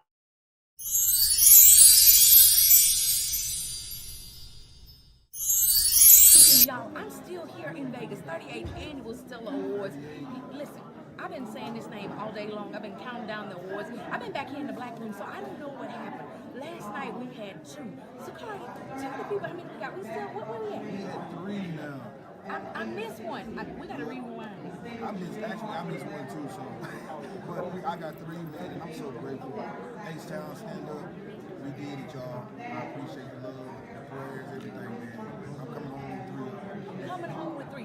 If you need me to put one in my bag, I got you. Okay, baby. I'm going to Houston too.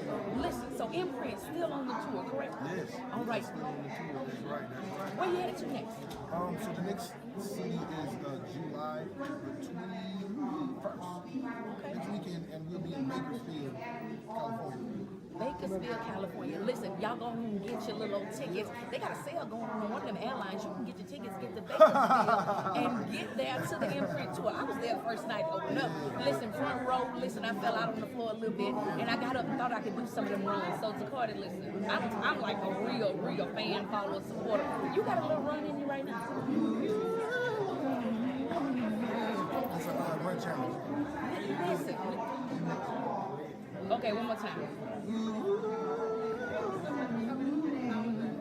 I just wanted to do it again. I stay in my lane. Listen, I sang next in the choir. If you want me to sing something, you put me next to it, but it never works for me. Got the looks, the mannerisms, so I know my ministry is recording, and that ain't it. So listen, this is your girl, Raise the Praise 100 Houston, man. We out here in these Vegas streets. Zacardi Cortez, man. We outside. Now look, you said last night that you was just a little old hood boy. I'm a little boy from the hood, man. They was home, man. They gave your boy some of these awards, man. Never thought it'd happen. Man, I'm grateful to know you. I'm grateful to know you from the hood. That means there's some good in the hood, y'all. Listen, so know that God is in the hood too. I promise. Any words of encouragement to the people? Jesus was from Jerusalem. That's the hood. I wish I had somebody. But man, I got some encouraging words. Stay faithful, y'all. Stay faithful, stay down. I tell everybody, you invest 5 to 10 years into yourself, into what you believe in. God will make it happen. Man, listen, y'all heard it right here from Houston's home, Houston's finest. 3 awards, bringing them home. I'm putting one in my bag. Listen, I'm gonna pay $69 extra to bring that thing back to Houston. I don't care. Zacardi Cortez, y'all, Houston's own. Tell them which ones you want, and I'm gonna let you go. I want traditional melodies of the year, traditional album of the year, and also praise and worship song of the year. Awesome. Listen, praise and worship song of the year. And look, I'm gonna give him a Fiyah Show Runners Award because he hit them runs, man. Make me feel like I feel it all in my shot. Nah, nah, nah, nah, nah, nah. Was that a run or just extra? That was like a tongue, like speaking in tongues. See, I don't know my ministry, so I'm just say right here on the Fiyah Show, putting my heat to the word in the Houston streets. We in Vegas, it's hot as Hades, and so I'm gonna let my man go and get out here and do what he gotta do. What is that? Listen, that's the wrong church.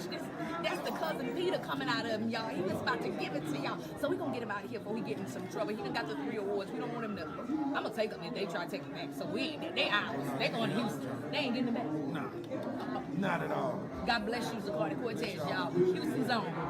Love y'all. Awesome.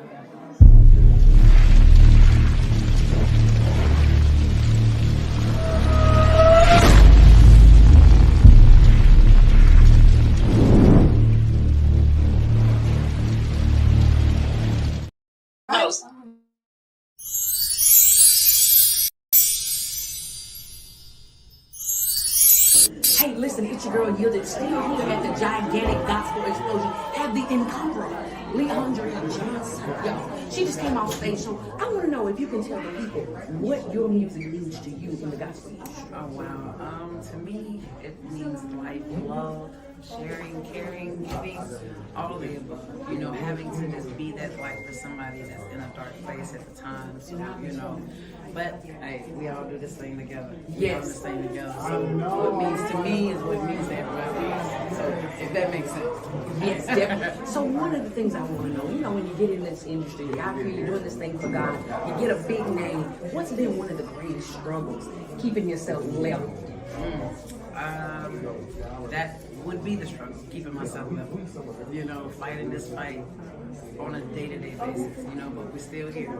Thank God. Yeah. Awesome. Listen, you got to keep your head straight is what I hear the woman of God saying. That's so it. What can we expect coming up from you, like, you know, coming in the future? What you got going on? We have some new music coming, a book possibly, you know, maybe a little book, you know, but definitely some new music on the way and everything, you know, so just keep us lifted and we're going. Awesome. So stay tuned. That's it. Y'all heard it. Stay tuned. Some stuff coming up. Inspiring, aspiring artists coming up. What's one word that you would give them as advice? Remember, the yes inside of you will be the yes for somebody else. Listen, y'all heard it right here. Leandria Johnson. This your girl Yielded with Raise the Praise 100 Houston. We keep it locked. We know what we do. Praise God all day, every day. We'll see y'all in a minute. Keep it locked. We'll be back. All right now.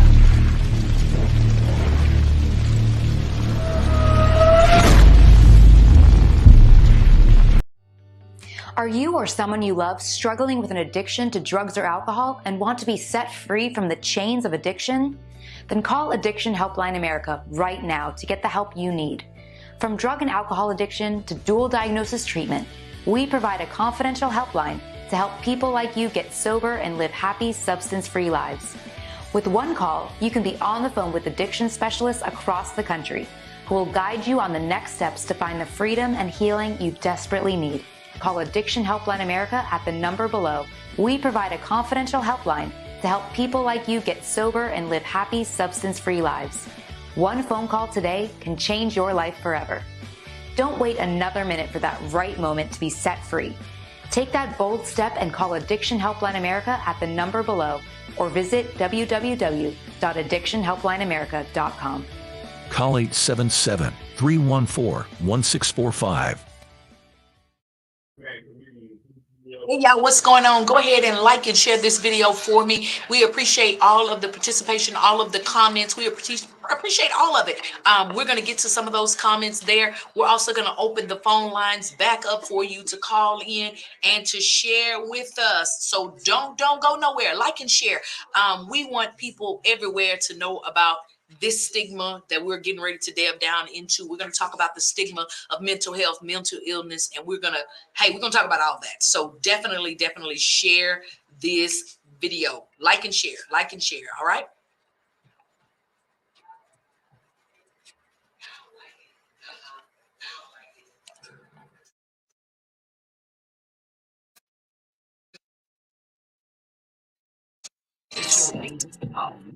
I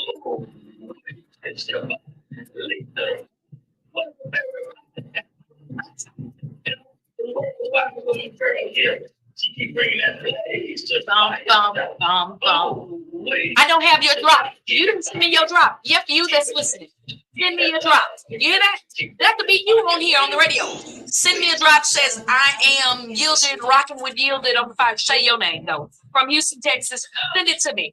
YieldedMedia@gmail.com. I'm gonna play your drop. Let me let y'all see us something of these quick. We ain't got time. Do I got time? I got time. Hold it.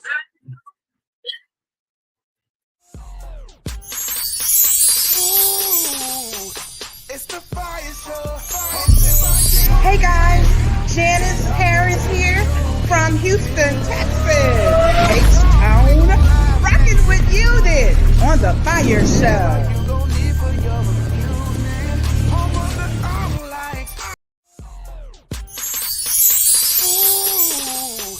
It's the Fiyah Show.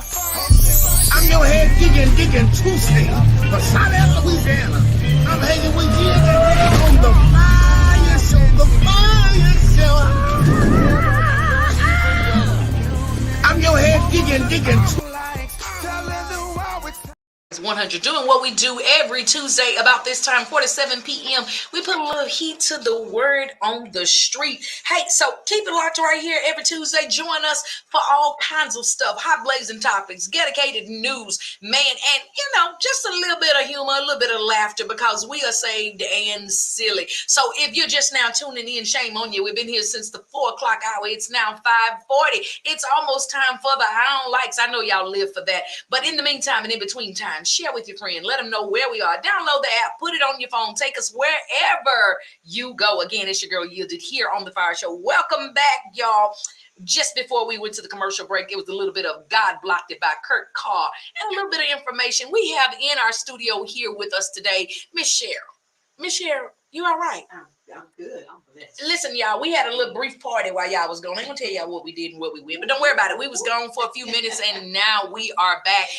If you're just tuning in, we've been talking about mental health, mental illness. Cheryl has been sharing a little bit of her story. She got the whole story, maybe a great majority. I ain't gonna say the whole story. In 350 some odd books here, No Ordinary Sunday. We're gonna put all that information for you on the screen. We'll have all of that where you can purchase the book and all of that good stuff. But somebody found a good segment to call in on, so we're gonna check them out. Raise the Praise 100. You're live on the air. Hi, this is Mo, and I just want to call in and give my review on No Ordinary Sunday. Awesome. Go right ahead. I really enjoyed it. It gave me hope. I cried at the beginning of sadness, and then I cried at the end of joy. And it just basically told me that, don't give up on God, because he never gives up on us, And I do recommend it. I recommend anyone going through anything that's losing hope to go ahead and read No Ordinary Sunday. Awesome. Thank you so much for sharing. Thank you. Awesome. Y'all heard it right there. The book gave her hope. You never know what's going on in an individual's life at the time that they do anything, whether it's hear a song, read a book, hear a prayer, watch a sermon, read a sermon, anything like that. You never know what's going on, but it's always our hope to help someone. And so Cheryl, we're gonna, before we went to the commercial break, I asked you about the chapter In Daddy's Arms. Your dad, this incident has happened, your mom has been taken away, you and your baby brother are there. They've made you endure the hardship of identifying your brother's remains there. Your dad comes in, he's got this mix. Oh, somebody wants us. Hold on. Raise the Praise 100. You're live on the air. Hello. Hello. You're live on the air. Oh, hi. My name is Carla Richardson, and I wanted to call in and just let all your listeners know that, many of us read a lot of books, different genres, but this book is really special because Cheryl is able to take us through, every aspect of not only the tragedy, but the growth and the faith and the trust in God. And that's the beauty of the book, that it's not just a good read. It is a good revelation of how good God is. Wow. And no matter the circumstances. And so if you haven't read the book, read it, not to affirm anything about what you already know about God, but certainly just to reinvigorate that fervor that we have to have in faith. Because sometimes things around us just aren't going how we even understand. You know, she talked about not understanding as a child. Well, as adults, we don't understand everything, but if we trust and rely on Him, you know, we'll be okay. And that's the beauty of the book. So I just wanted to chime in and let you guys know that the book is just, Cheryl just takes us through every aspect, and you're with her. She's a really good writer. Awesome. And so, get the book and read it, just to really her letting us in on this. It's a very personal story, and she's so transparent and sharing with us, and I appreciate that. Awesome. That's amazing. Thank you so much for calling in, and thank you for listening in. And we hope you'll continue to listen. I will. Awesome. Thank you so much. Awesome. Thank you. Okay. Thank you. Listen, y'all are hearing firsthand reviews here. I don't know how much Cheryl paid them to call and say that. Y'all know I'm silly. I definitely hear the passion in what is being shared here with the individuals. We're going to share all of the information for the book, where you can get the book. I have a picture of the book, so I don't need to hold the book up, Miss Janice. Hold on. So we're definitely wanting to hear just a little bit about In Dad's Arms, and then we're going to get over to the next part that I want to make sure that we talk about, the growing pains and getting into, where is God. So definitely share just a little bit about In Dad's Arms. Wait a minute now. You heard that? In Dad's God's Arms. Come on, listen. Okay, that's why you have to read all the way to the end. Come on. Look at there. So my mind had went into the prophetic there. That's it. Cheryl, share a little bit about In Dad's Arms, and then we're going to make sure that individuals know how, when, and where to get the book. Okay.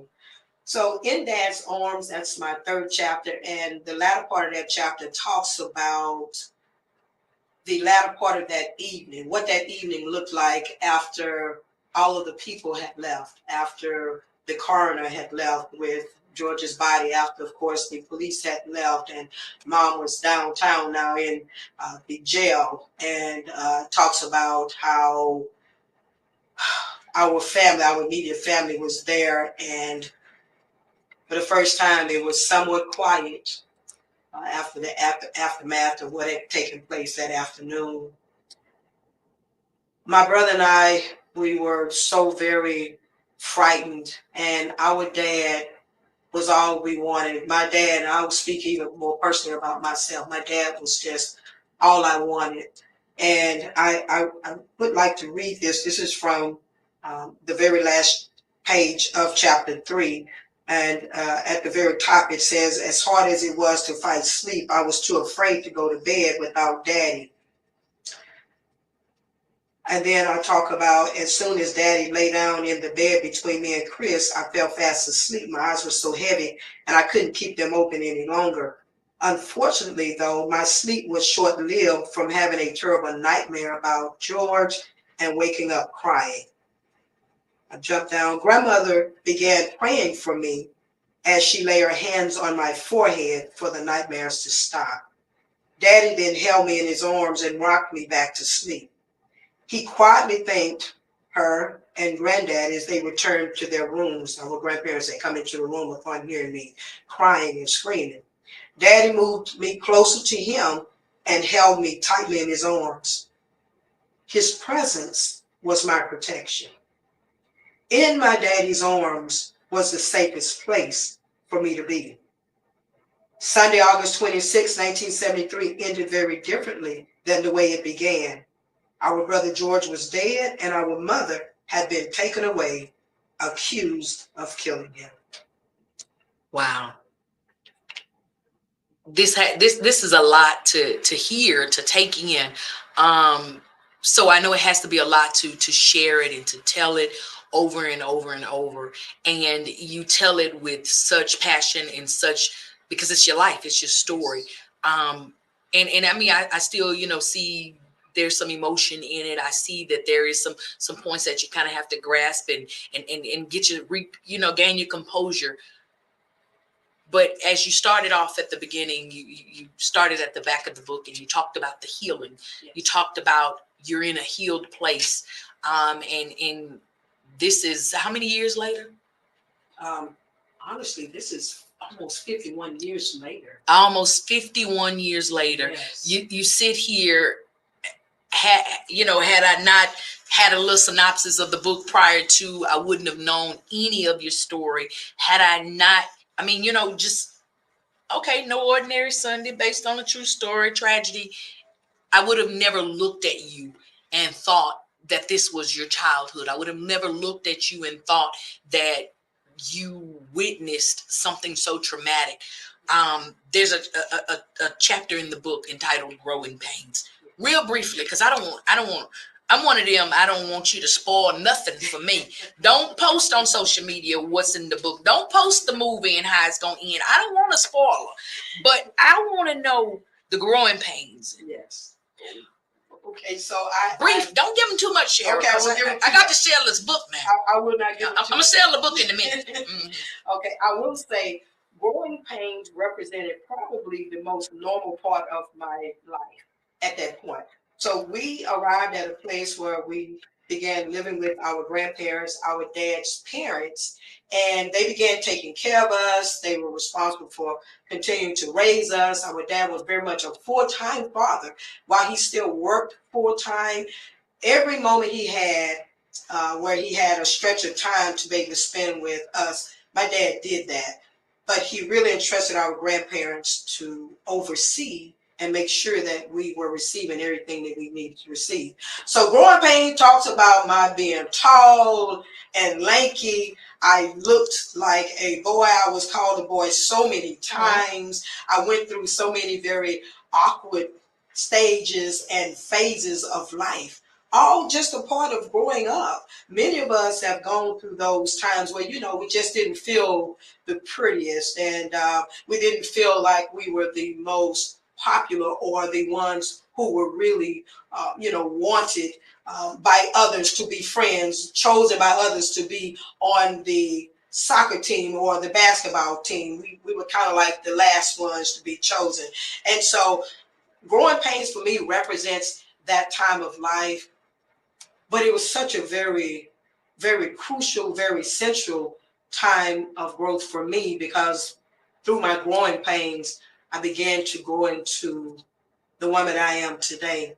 I say that because my grandmother, through a lot of those awkward moments, my grandmother was there when I had my first crush, and he was not crushing on me. Oh, my. Yes. And my grandmother reminded me who I was.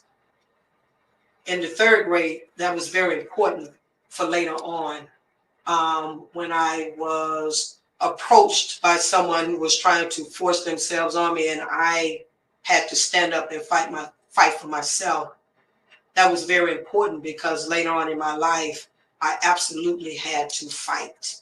I felt like I was in a fight of my life for my sanity, even for my brother, taking care of him. It's later on in the book, you all. Yes, but Growing Pains represents all of that. And Growing Pains also just talks about the love that our grandparents just poured out on us. The way my grandmother taught me about cleanliness being close and next to godliness, and yes, how our grandparents taught us a continuation of what our dad and mom at that point had taught us, to be respectful. Yes, ma'am, and no, ma'am. Yes, sir, and no, sir. To say thank you. One of the greatest lessons I've learned in life, and I have passed this on to my girls, is the lesson of gratitude. Oh, man. When you are grateful for what you've been given, when you are grateful for the good things that people have done for you and are doing for you, you know how you reciprocate, and you know how you show people that you're grateful for that. you grow into a decent human being. You learn to love others. You learn to help others.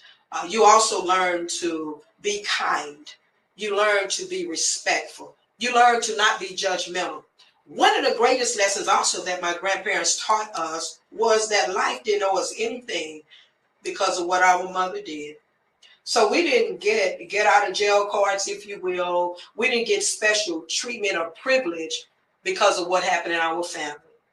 That's not how I was raised.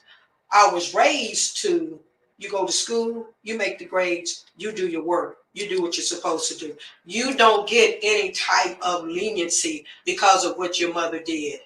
They were very loving, but I appreciate those moments when they had to be firm. That's part of my growing pains. When I got in trouble for talking too much in school, being disrespectful, that was part of my growing pains. All of that helped, again, groom and make me and help me and form me. And I know God's hand was involved in all of that, all these little lessons that I share in my book. God molded and shaping me to be the woman that I am today. Those growing pains are so very necessary.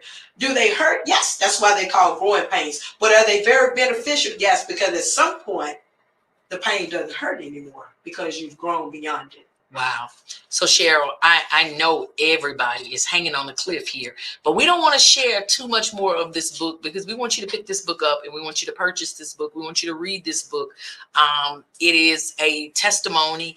It is a helper. As somebody else said, a revelation.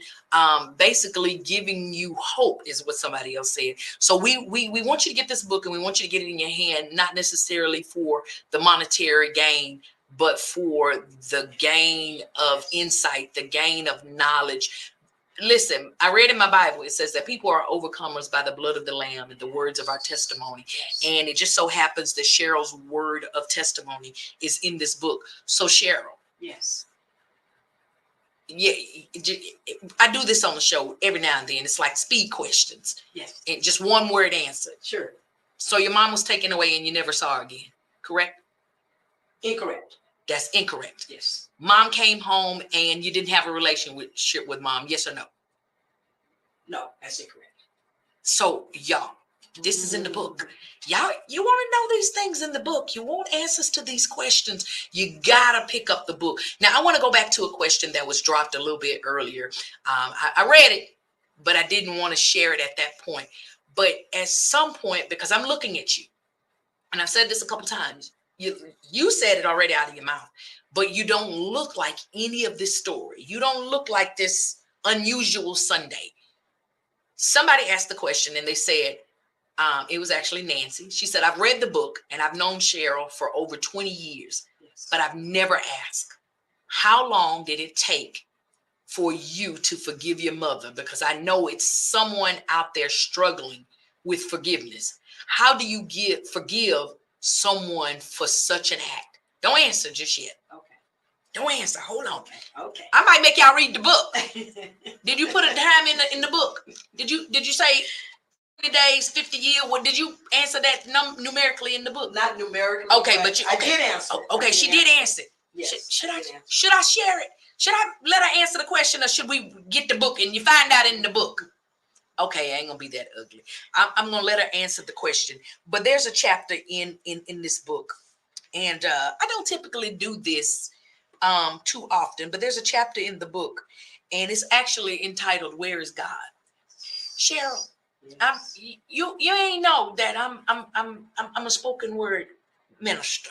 I do spoken word, and I actually have a piece that's called "Where is God?" I might share it later on in the show. I might share it, but yes. So my question to you, it hinges on this question: have you forgiven your mother? Yes, I have. She has forgiven her mother. I already knew the answer to the question. And not because she told me, but because I can look at her when she shares this story, when she shares her story, it's from a place of help for the next. Yes. It's not from a place of hurt from what she endured. So Cheryl, you've forgiven your mother. Yes. and you may have said this, and I've gotten so engulfed in the story. I got to go read the book. I got a trip this weekend. I think I'm gonna sit down and read this book. So don't worry about where I'm gonna be. I'm gonna be reading No Ordinary Sunday. I ain't gonna show it again yet, because Miss Janice waiting on me to share it so she can order it before we get off of here. And I want you to, Miss Janice, but hold on. So Cheryl, you forgiven your mother? Yes. Is your father? Is he still alive? He is not. He is. In the book. He is not. He is not still alive at this point. I have to know. The people calling. Hold on. Raise the praise of 100. Hey, you're live on there. Okay, listen, friend, you got to turn us down at the house because we can hear it. Hey, friend, you there? Hey, you're live on the air. Yes, sir, you yielded. I'm wonderful. How about yourself? I'm doing fine. I just have a question for Miss Freeman. I'm listening and I admire your testimony. It's a blessing, and I just have a question I want to ask. Is that okay, yielded? Yes, sir. That's fine. Oh.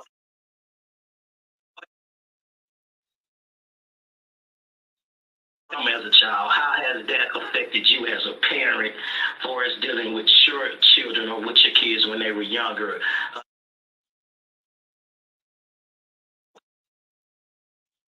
Always looking to see if, they may have any issues, or just how did you treat them, or just the way you brought them up? How did it affect you as a parent? Yeah, that's a great question.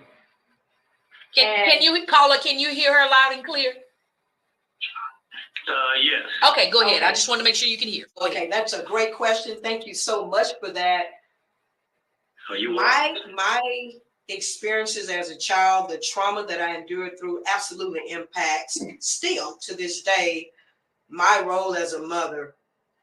I would not say that I'm overprotective, but I will say that I'm very protective of my children.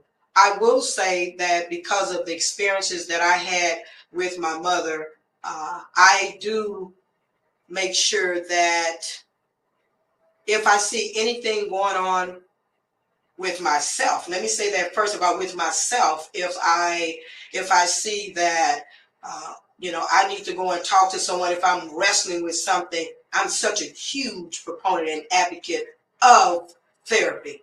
I go and seek therapy. I have no shame in telling people therapy is one tool that God used to help heal me from the trauma.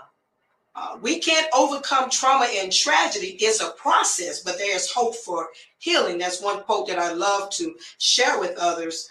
So with my girls, I'm very attentive. I think that what I endured through and went through as a child, it has raised my awareness to the presence and the presence of potential mental health issues, not even just in our family, but even when we're out and about, if we're at Walmart, if we're just anywhere, anything can be going on where someone may not have control, or they may be slipping. And it's very important for us to be able to recognize that. Don't downplay anything. It can happen anywhere, not only in our home, but just outside of our home. So yes, the tragedy, the trauma, it has absolutely raised my awareness. I look at my girls, I talk to my girls. I have a very close relationship with all of my girls. I'm so blessed. Especially I have the 3 at home. And we talk a lot about different things that are going on in the world. We talk about things that are going on in their school. Some things may kind of raise my awareness to a point of, okay, do I need to step in? Do I need to say something? And if they say, no, Mom, I got it, then I'm making sure that I'm equipping my girls to pay attention to what's going on around them. Definitely. With friends, even, whatever may be going on around. So yes, it has absolutely, I do believe, made me a better parent. Awesome. Yes. Thank you. Thank you, caller. All right, caller. Thank you so much. We appreciate you listening in and appreciate you being a part of the show today. Most definitely. Always chime in. Awesome. Thank you, sir. Have a good afternoon. Bye-bye. All right, y'all too. Good evening. I don't know what time of the day it is. Thank you. We love our callers. We love to know that others are listening in and engaging in on the conversation. And Cheryl, I want to definitely make sure that I apologize to you.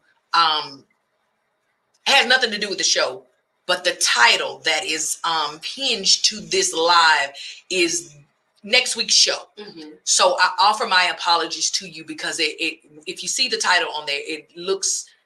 So next week we're talking about death in custody, and the show is entitled Lynching by Another Name. And so I want to say to my viewers, to the listeners, the followers, that is not the title for this show. It looks offensive even when I look at it. And so that is definitely not the title that was hinged for this show. I had 2 lives set up and I went into the wrong one. So I offer that apology to you publicly. Yeah, it was an oversight and I don't want anyone to misconstrue the oversight and the accident that looks like I titled this show that. So I apologize publicly to each and every one of you. Apologize for rushing and getting excited and hitting the wrong button. So that's what that is. And the title of this show is the one that was on the flyer about mental health and mental illness. So just wanted to clear that up. I publicly. Appreciate that, honey. Life, yes, ma'am. I live a perfect life. Yeah, none of us do. Listen, I'm perfect when I'm asleep. Stuff happens. It's over. So no, I really wanted to make sure that I clear that up because again, the title is attached to this live and I'm going to go and try to edit it once this live ends because I don't like the way it looks. Again, the title again is for next week's show.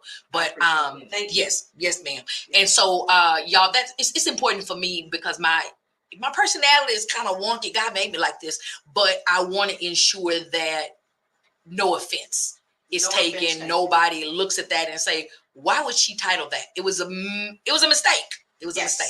So back to the story. Again, that was definitely a good question by a caller.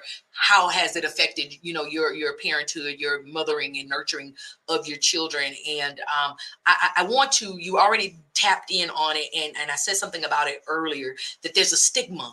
There's a stench, and I say a stench and an odor because we have this misnomer, this misconception that, and I want to say this particular race or cultures of people have decided that counseling, therapy is not, we don't do that. We don't need that. And I want to tap in onto that stigma, but I wanted to address, I want to answer the question because Miss Nancy asked like 23 hours ago. And I want to know how long, without giving too much of that forgiveness and how you dealt with that and got into that with your mom. I want you to give us maybe a numeric answer because we had 606, y'all. Y'all didn't talk. Miss Cheryl done talked the whole time, y'all. We done ran into our own light, but this is good. This is good information. So don't worry about the own likes. I'm being silly. But Miss Cheryl, I don't want to give too much more of the book away because I want y'all to read 350 some odd pages of this book because I need to start reading tonight. Miss Janice already said she's not a reader, but she's gonna buy the book. I keep putting it up here. I'm scared because she's gonna go order it and get off of here and ain't gonna listen to the rest of what we got. But how long did it, just short numeric answer, or it may not even be a numeric answer, but little time, long time. Respond to Miss Nancy because she been wanting to ask you. 28 years. It took about 28 years. That was the beginning of my healing, and I started with forgiving my mother. Wow. Yes. 28 years. And she said 2 key things: forgiveness and healing. So I want to say to you that are listening in on the app, on the website, in our virtual space here, that forgiveness at the end of the day is not for the individual. The forgiveness is for you. Cheryl just said her forgiveness was the beginning of her healing. Yes. And so if you don't get anything else out of this on today, you forget about the mental illness, if you forget about how important it is to be a good parent, how to look for one, make sure that you get that forgiveness.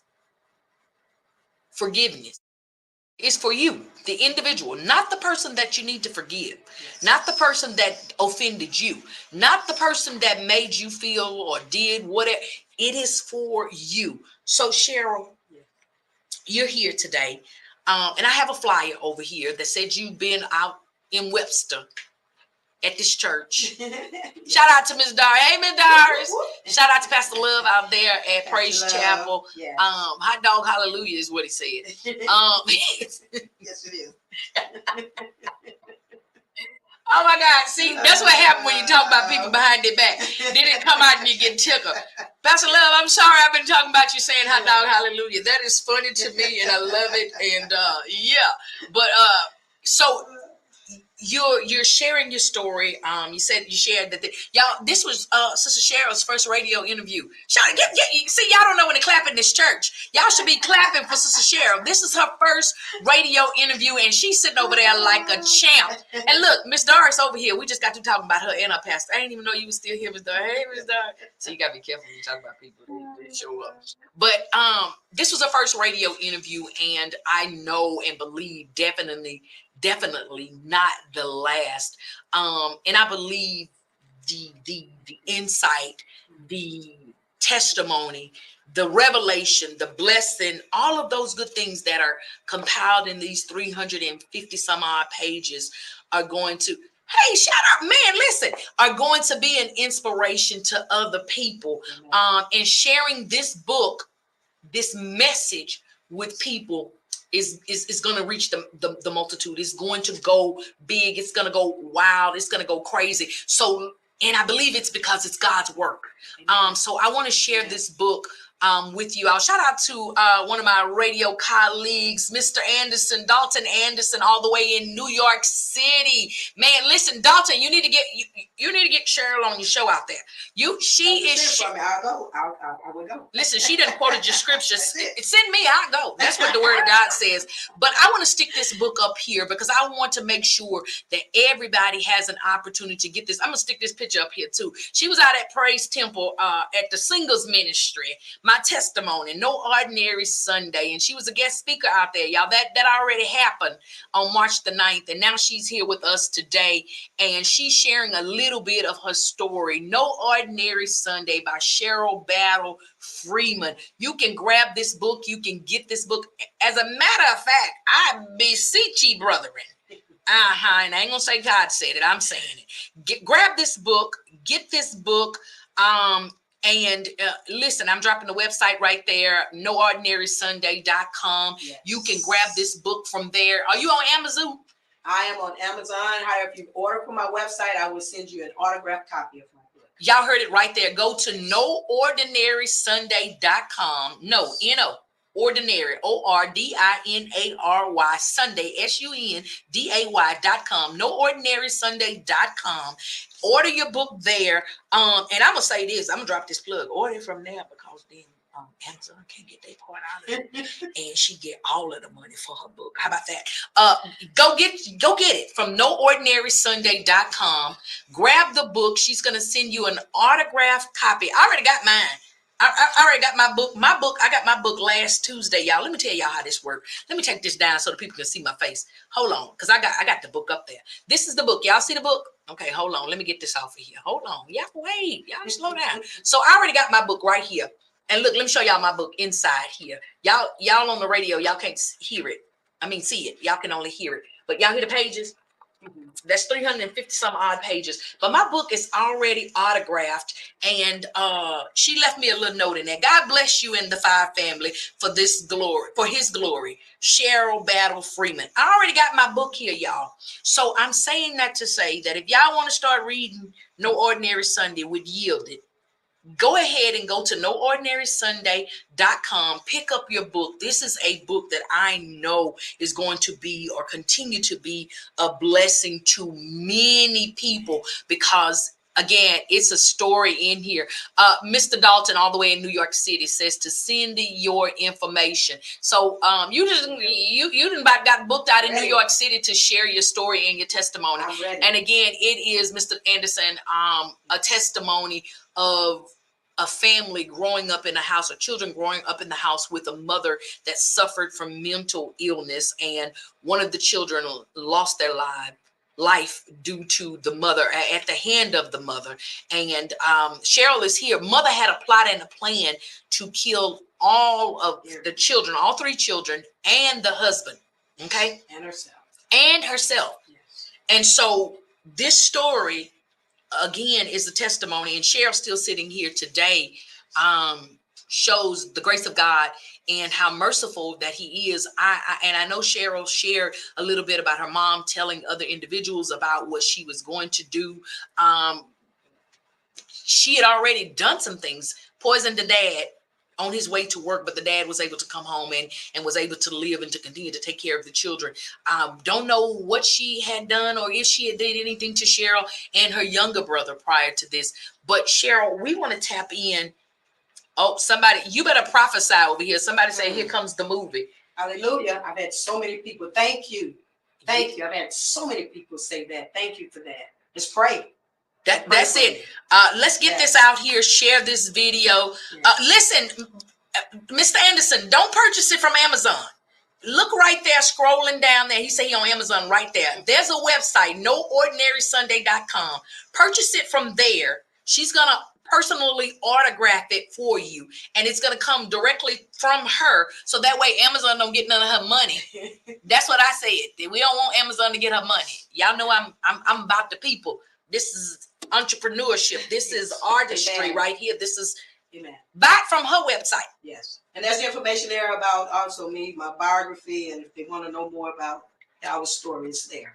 Awesome. Yes. So yes, somebody already say they can't wait to see the movie. Say it's coming, I believe. Listen, I just want to be an extra. Amen. Just let me be the one sitting on the corner or just let me come when the premiere comes out. That's all. I don't need to be in the movie. I just want I want to come eat some popcorn and watch the movie. Listen, and I'm gonna bring my own clinics. So don't worry about it. But listen, this book is here, and one of the things that I know and believe is that we understand science. And I say that because you got a whole degree in science, and I'm a whole nurse out here in these streets, and we understand science, and we even understand the precursors and things of mental illness and mental health. And a lot of times they say it's genetics and you're predisposed to it because of your genes. But because let me be spiritual.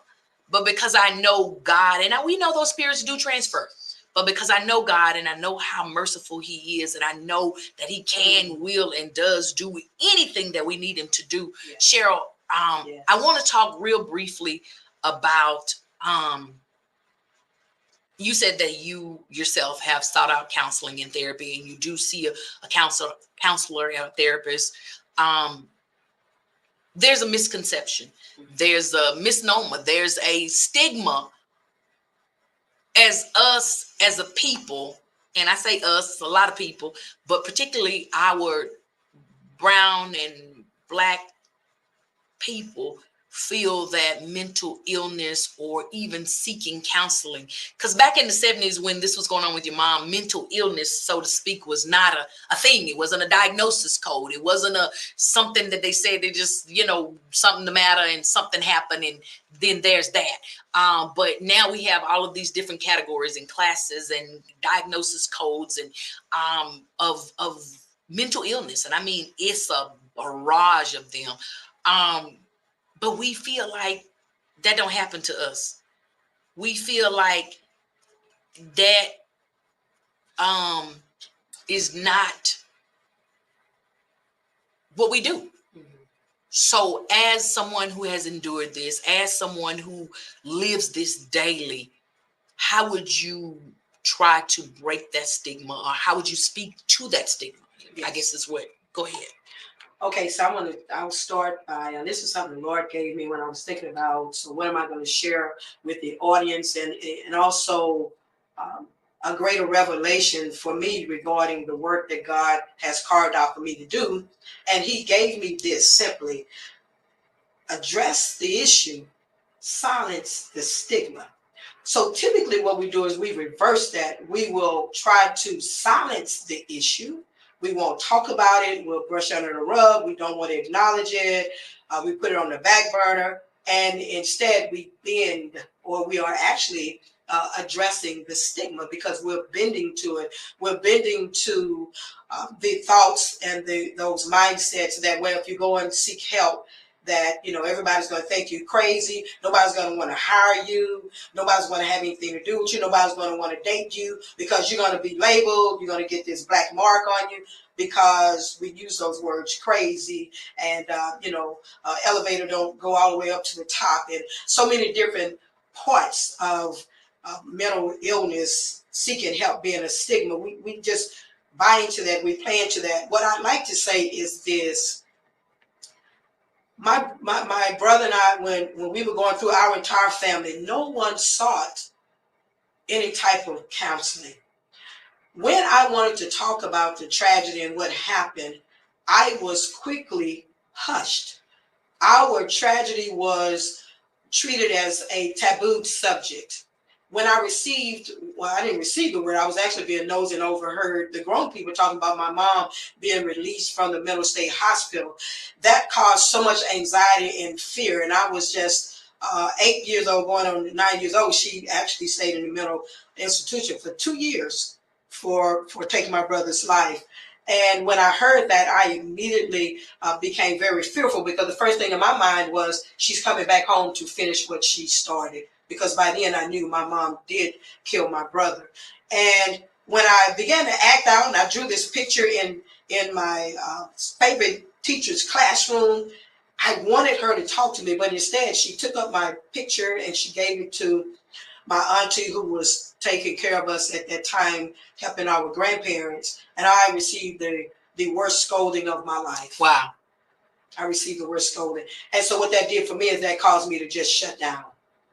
I want you to know that we can try to bury stuff and not deal with it all we want. At some points, there will be some trigger. My mom's death was my trigger in college. And thank God I was able to go and talk to a counselor. And that was the first time I had actually opened up and really shared my story to a full length with anyone.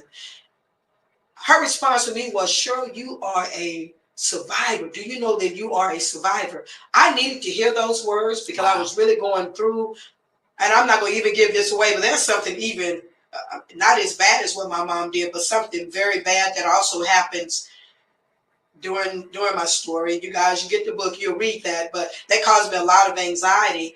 And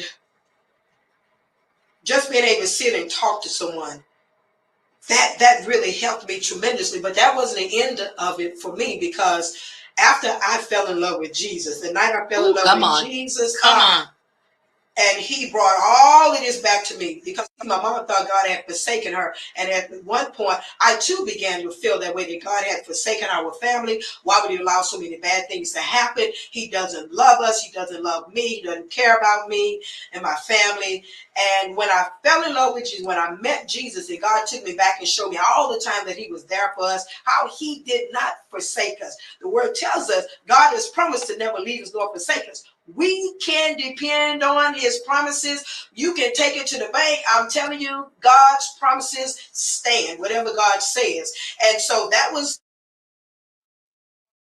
of the beginning of my healing, the beginning of that forgiveness that I talked about. And not just forgiving my mother, not just forgiving other people who were at the center of my hurts, but also forgiving myself. Wow. When I was so angry at God because he allowed so much to happen. Oh, I was angry at God. I turned away from God. He never turned away from me. He never turned away from me. And when I turned back, he was already there. He was still there. And that's when I fell in love with Jesus. And one of the things that God did was had me to seek therapy. We'll go to doctors for physical issues and problems. We have no issue with that. We'll go and we'll seek help. We get a broken bone or something, we're going to go to the doctor for that type of thing.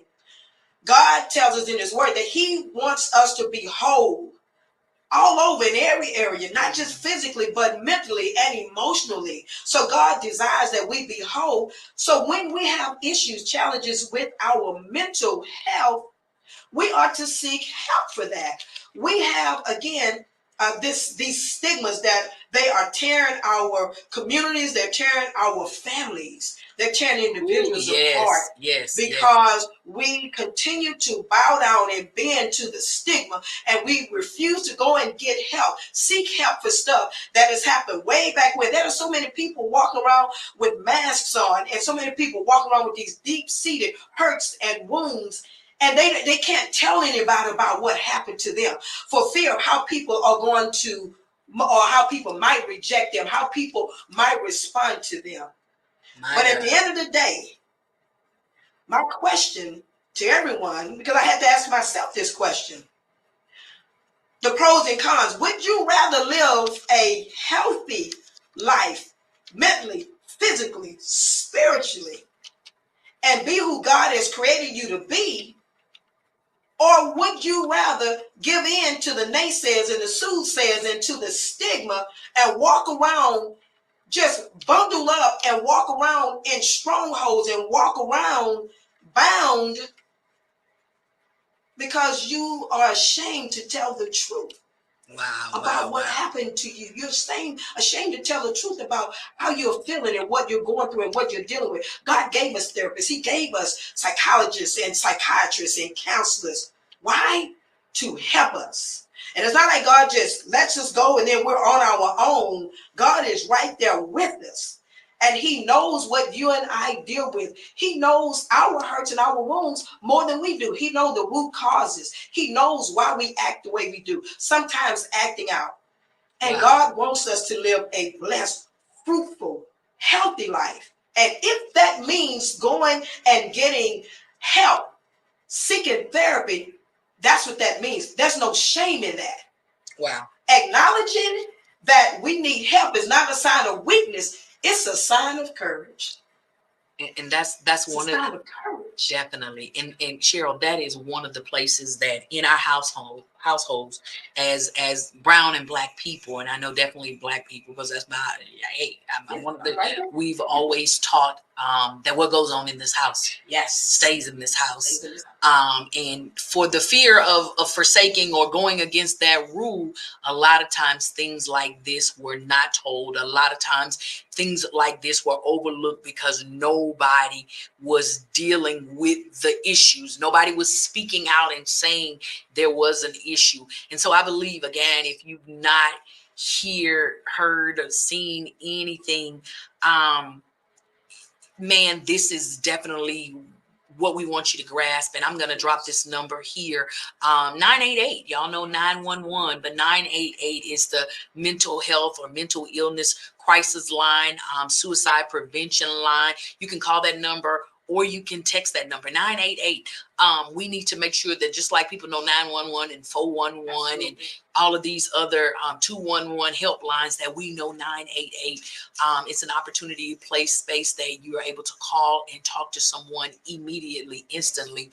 And again, if you've not heard anything else, learned anything else, being able to talk to someone, if you don't know, and we heard last week a story that someone was sharing and said that they basically had confessed to someone that they thought of killing or harming themselves and didn't even realize that they were being walked right out of there to go to somewhere to get some help and got checked into a place and space. But that being able to say it out of your mouth is the first step to healing, the first step to help, the first step to do something. And someone says there's no shame in therapy. Someone says that I'm dealing with mental health issues, but I refuse to be silent. I talk and don't care who gets tired of hearing it. We are grateful to God for you to be in that space and place. Continue to get that help. Continue to seek out those individuals that can be a resource to you. And you yourself can be a resource and have just helped somebody just now by sharing that. And we are grateful to God for you, for Miss Cheryl, for her story, for all of this great and wonderful information.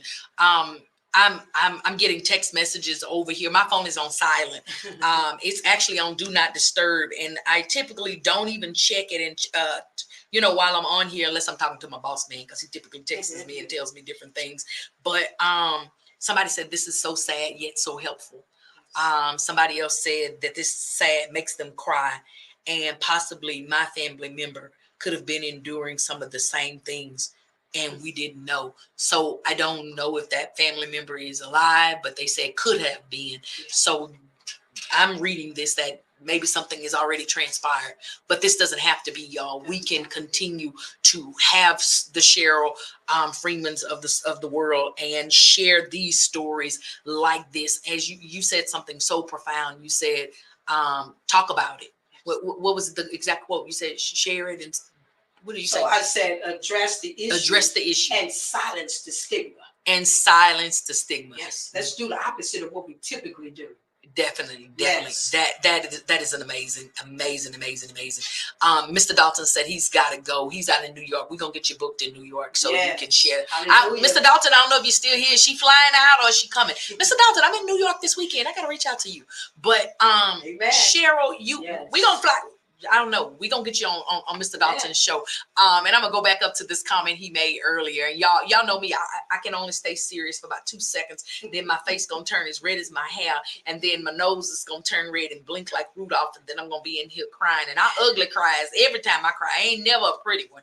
And we don't want to do that because these lashes is already hanging on for life. So I'm definitely not making light of the situation, but I have to pull myself out in order to be able to continue to talk. But Mr. Dalton says, please be in the movie. So he's telling you to do the movie and me to be in it. And he done gave me the part. So he done wrote his own part. He said, your part would be a gospel radio announcer about the author coming to town. And my second part would be after a choir in the church, you would come to the podium and introduce her across the pulpit. Now, let me tell you about my people. Now, he done wrote he done wrote my part in the book, in the movie. Thank you so much, Mr. Anderson, for writing that in. But here's where he wrote himself in here. Look, Cheryl, I'm going to give you this because you don't know this. So in October, Mr. Anderson won an award for his radio show. I think he won a couple. And so the first one that he won, guess who brought him to the podium? It was me. I announced him as the winner for his award. So that's why he didn't put all of that. He didn't put all of that in there. So we're going to get you. Yeah, we're going to get you. There it is. We're going to get this award-winning, get you on this award-winning show out in New York City and let others hear about this great story, this great testimony, this great thing. And I'm going to get myself together and get ready to be in the movie. Miss Janice says she Miss Janice want to be in the movie. Now, Miss Janice said a little bit earlier, I saw that somebody in her family, a cousin, neighbor, next door neighbor's dog, frog, somebody worked with your daddy at the, was it Amco? She said somebody she believed probably worked with your dad there because they worked there. And so we're going to put her in at the extra at the factory. So look at Mr. Dalton. He's still here. He making like he didn't know that was the part. He told me, shame on me. You sure did. See what I'm talking about? So, yes. Oh, now Miss Janice want to be an extra in the choir. I tell you, it's the saints, man. They going to plug themselves in. I think all of y'all that are here in the fire choir on today should be a part of the movie. There's going to be we ain't even said nothing about no choir in the church. How did we even? Yeah, now there's a radio announcer. That's me. That's my part. Don't worry about it. And I'm gonna put Yilda gonna play herself. And now my mama's daughter done popped on here, and now she gonna be in the choir. Jesus, I tell you, the people want to be here. Now everybody want to be in the movie. Now Miss Nancy want to be an extra. She probably gonna be the pretty one standing on the corner, eating snacks or selling cookies to the kids or something. I don't know. They done wrote their own. Beautiful. That's my beautiful sister. Yes. Look. Yes. She said, but you went to church. So now because you went to church, we done put a church scene in the book. I'll tell you, the saints know how to do it. It's in there. Church is in there too. So see, they operating in the prophetic. They operating. Mr. Anderson is in the prophetic. Janice is in the prophetic. Now this is the book I want y'all to go get. I want y'all to go get the book. It's right here on the screen. No Ordinary Sunday by Cheryl Battle Freeman. It's a hyphenated name, Battle Freeman. Go and get that. I don't want y'all to go to Amazon. Hold on. I see y'all clickers and typers. Y'all moving fast. That's not where I want you to go. I want you to go to noordinarysunday.com. Noordinarysunday.com. Get this book. She's going to personally autograph it for you. She's going to send you a little note. Tell her you saw and heard about the book on the Fiyah Show, and she's going to call you Fiyah Family or something. That's right. She's going to say something. I don't know what she's going to say, but she's going to get this book out to you, get it autographed, get it out to you. And again, we want you to purchase the book directly from her website because it gives her all her money. Amazon don't get none. We want her to get all her money. And we want her to be able to continue to share this story. Buy the book. Mother's Day is coming up. What's coming up? Put that in the Easter basket. Y'all out here putting all these chocolate bunnies in here for these children. Put the book in the basket. They don't need, y'all make grown people baskets. They don't need all that candy. They got the sugars and they fat anyway. Oh, I need to drop the disclaimer on myself. Their back is big like mine. They don't need chocolate bunnies and peeps and all of that stuff. Buy this book, put it in the basket, allow the people to see, hear, and know that God is real. So real. Now, Mr. Anderson done wrote himself in the book, sis. Okay. We're gonna work it out. He gonna be the city council person, giving her the keys to the city before she comes to the podium. I tell you, listen, if the people can write some stuff, they can write it. But here's the key to it: they're not writing themselves out; they writing themselves in. So we can work it out. And Miss Cheryl, yes. Now my mama's daughter is over here asking for an Easter basket. My mama's daughter is older than me. Do I look like I need to have anybody's Easter basket?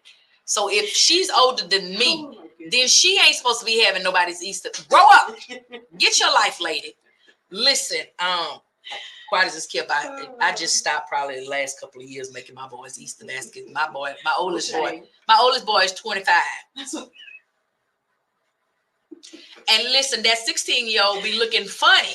If ain't no eggs burled and on the counter for him, he ain't so much about the basket. But yeah, they want them baskets and carrying on.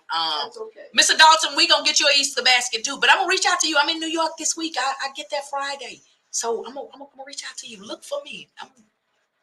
There's some stuff going on in your city. I'm doing down there. So yeah. But anyway, shameless plug. I tell you, the Saints, they don't care what they say. Now, Miss Cheryl, we've had a roller coaster of emotions. You made my nose turn red once or twice, and I almost started crying, but I didn't. I held on. I know that this is an emotional thing for you, but in your venture, as you take this city nationwide tour, global, you're gonna take this tour. You're gonna share No Ordinary Sunday with a multitude of people. What is, and I want you to look dead set in that camera and share with them the most valuable thing that you want them to gain from this book, from your words, from your life, from the life of your brother, from the life of your father, your brothers. The key, most important thing that you want them to get. It's on the back of my book. And she had said it, and that is that God is real. She has said God is in control. So on the back of my book, I asked the question. I start that back with, did I ruin your life? That is the question that my mom asked me more than once. And in being very honest and transparent with you, initially when she asked me that question, I was much younger, in my teens, and I would tell my mother no. But I absolutely felt like my mother had ruined my life. She had declared over my life that I wouldn't do any good thing and that I was better off dead. Seeing that on paper, seeing her quote or her being quoted as saying I plan to kill them one by one as they came in from playing, that had such a very substantial impact on my life for a very long time. That was then. When I realized who was really in control of my life, through tragedy, through trauma, through struggles, through adversities, through afflictions, that being God, I tell you today that nothing can ruin my life or spoil the plan that God has for me, because I'm a woman of faith and I believe what God says about me. See, when I realized that my mother is not in control of my life, but that God is, that changed my narrative. That changed the narrative that I go by. I used to identify solely and be so consumed and overwhelmed with being the girl and then the woman whose mother wanted to take her life. That was identifying me. But when I realized that God is in control, when I realized that He had a greater plan for my life, even when I was 6, which is why I didn't go through that back door, His plan was at work even then. When I realized that, I could tell myself, my mother did not ruin my life. What God has for me is still for me. And I'm not bragging on me, I'm bragging on God and telling you that He has given me some amazing things to do throughout the years. And I've been able to bless people and help people because I no longer, again, was caught up into what my mother did, nor was I trying to prove to my mom that I was worth her love by trying to gain things. The more things I gained, the more empty I became. It was when I realized my greatest gift is in my service to other people. That is my greatest gift. That has given my life worth, value, and meaning for God to use me the way He uses me. So please, it doesn't matter what you've gone through, God is still in control. And whatever it is, your life has not been ruined. Whatever that thing was has not placed a period on your life because God is in control. You hear me, you under the sound of my voice, you can hear yielded. That means that God still has purpose for your life. It took me a long time to realize that. But honey, now today I'm walking in that healing. I'm walking in that freedom. I'm walking in that authority, and I'm getting my voice out. And you just said it earlier. See, we overcome by the word of our testimony. And so I could not at one point share what I'm sharing with everyone on today, but I can do it today because it doesn't hurt like it used to hurt. I see God's purposes in it. Would I rather have had my brother survive? Would I rather have had my mother not do what she did? Well, if this is God's purpose for my life, and it is, this is His plan for our family, I submit to God's purpose. And I submit to His plan. Ooh. Y'all, we gonna take a break here. I feel my face getting a little flushed there, and yeah, y'all don't want to see me ugly cry. We will be right back. Don't go nowhere. Keep it locked. We're coming back. We're gonna have our closing remarks by Miss Cheryl Battle Freeman, and we're gonna have a few I don't likes, and we're gonna get up and get out of here. Keep it locked. Don't go nowhere. This your girl Yielded. We'll be back, y'all. All right.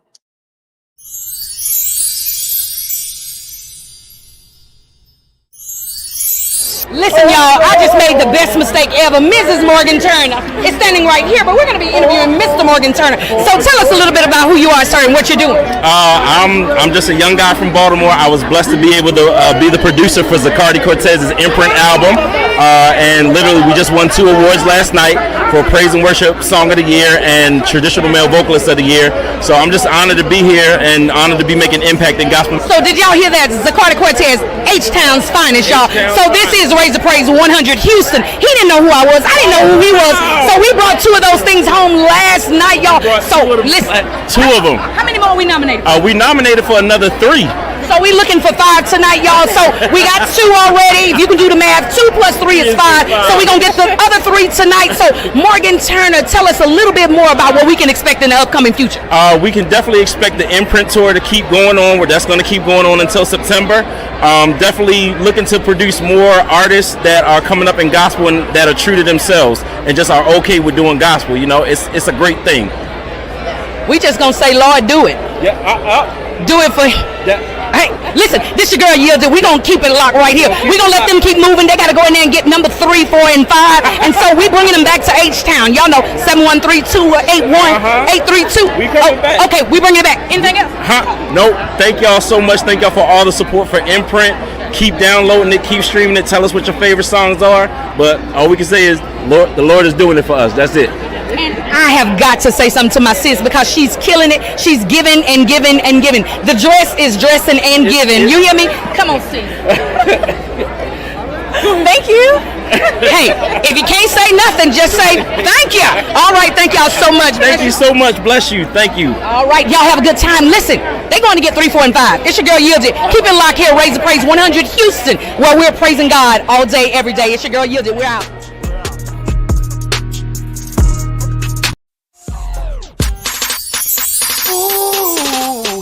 It's the Fiyah Show, hosted by Yielded.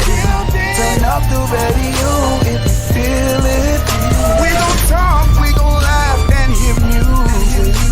Whatever you gon' need for your amusement.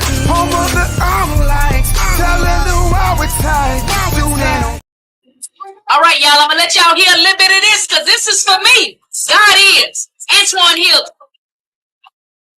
Hey,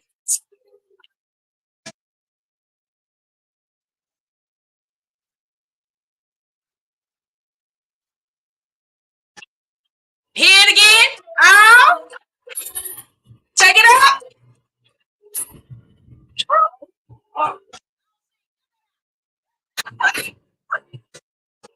Yes, yes, God is. That was my good friend Antoine Hilton, all the way out there in Long Island, New York, y'all. Antoine Hilton, God is. If you don't have that in your player, what is wrong with you? I don't like it that you ain't got that in your player. That one blesses me every time that I hear it. It pulls me right on in and lets me know that God is. Y'all, listen, it's 6:44. We got about 15 minutes before we get up and get out of here. It has been an amazing show today with Miss Cheryl Battle Freeman. Man, listen, so Battle is your maiden name. That's correct. Yes. Now, when I've been looking at the name and saying it all show, but when I look back down here and saw Battle again, it nearby took me in and out again. Man, because this woman of God has been fighting a battle to heal all of her life. And I think you said 28 years it took to walk in your healing, and it looks good on you. Man, here we are in 2024. God is opening doors for you to not only share your story here in Texas, you're about to be in New York City. I don't know if you're going to be on the radio or if you're going to be in, but we're going to hook that up with Mr. Dalton, and we're going to get you hooked up and get you set up to tell this story in New York City and to write this movie and let me be in the movie, and Miss Janice an extra, and Miss Nancy gonna be in the choir, and Mr. Dalton gonna be the city councilor, and we're gonna give you the keys to the city and all of it. Don't forget none of these parts when you sell the story. They not in the book, but you got to add, it's an addendum. Yeah, it's an addendum. You gotta add appendage or something. You gotta add that in there and call the publishing people in them and let them know that we don't add this part in there because they need to know that. But in all seriousness, this is an amazing, amazing book. I've not even opened it and read it. I looked, flipped through. I read this back part. And Miss Dari tried to tell the whole story. Miss Dari tried to tell everything. Hey, Miss Dari, shout out to Miss Doris for this wonderful connection and reunion with my family. Because I tell everybody, I don't make connections and networks and all. This is my family now. This is my cousin Cheryl. So give my cousin Cheryl. Get my cousin Cheryl's book and man, order it from the website. Do not order it from Amazon because I want her to get all her money. And so she can put all her money into her tour and all of her stuff that she got coming up because she getting ready to go places with this here book and tell the people. But Cheryl, we've been extremely serious this entire show, and the people gonna call me and ask me, what did Cheryl do to you? Because you were serious the whole show. And I struggled a few times to fight back some tears over here. One of the things Miss Doris said, stop telling. Oh, I didn't just tell you that Miss Doris told me everything. Hey, Miss Doris. Miss Doris is my good friend. Miss Doris let me come to her church and tell jokes. Oh, her. Miss Doris, how Twinkie doing? Listen, Twinkie is a senior at Miss Doris's church. Were you there that night we came? No, okay. Miss Doris, this Twinkie is a senior at Praise Chapel, and I was doing my setup there, and I was talking about because it was like December, it was Christmas time. They had the lights and they had all of the stuff, and I said, "This looked like a place I used to work at on Friday nights." And I looked out now and I said, "Miss Twinkie, that's you?" And so Miss Twinkie had glitter on her shirt. And so Miss Twinkie, I said, "Baby, you still dressing like you dressed when we worked at the club." But Miss Twinkie, shout out to my girl Dunn Beasley from the Big Easy. She's over here. But at this time, Miss Shara, you have managed to do something that most people cannot do, which is to keep me serious throughout this entire show. I had a couple, 2-3 times that I tried to stray, and then you come right back in, and I was over here holding back the tears again. But on the show, typically at the 6 o'clock hour, we do one of our favorite parts of the show. Most people, I ain't gonna tell no lie, I'm gonna tell the truth. They either listen in because of Cousin Al with the dedicated news, or they listen in for this part. And I'm gonna just drop this for you, okay? Do you ever sit and think, I don't like it? This is an opportunity for you to share on this segment. I don't like it. I don't like it. I don't like it. I don't like it. I don't like it. I don't like it. I don't like it. So Cheryl, I know you heard that and it sounds super silly, but I don't like it is a word that we own here at the Fiyah Show. We bought it. Okay. We trademarked it. Oh, wow. Okay. IONLIKEIT. I don't like it. Okay. And it's simply, you've been to a lot of churches before. They have testimony period. So here at the Fiyah Church, our testimony period is a little different. Some of the old church, they start out with a hymn and they sing out loud, just bust out and scare the bejesus out you, and then they testify. Some of these new age churches, they come up to the front and they testify. And they share what, God has done for them, and some of them fabricate and stretch the truth and all that kind of stuff. But here at the Fiyah Church, our testimony period is called I Don't Like It. And it's just an opportunity for you to share something. We share about the goodness of God all the time. So we don't need to do that at the I don't like period. It's a point in place where we just tell what simply we don't like. And it could be good, it could be bad, it could be ugly, it could be Brussels sprouts, it could be big butterfly eyelashes. And I typically give people an example, and it grows week over week. And because I keep seeing it. One of the things that I saw just today alone is I don't like when grown people come out of the house in their pajamas. I don't like that. Your pajamas is for the house. They bedclothes. You wear them to bed. You don't come outside with them on. I don't like when they wear these bonnets all over the world, in town and place. They be in the airport. They be in the grocery store. They be everywhere. I don't like it.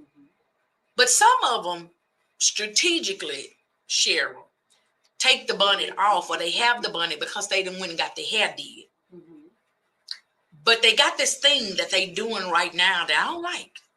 I don't like these wigs that's got that lace and stuff around here.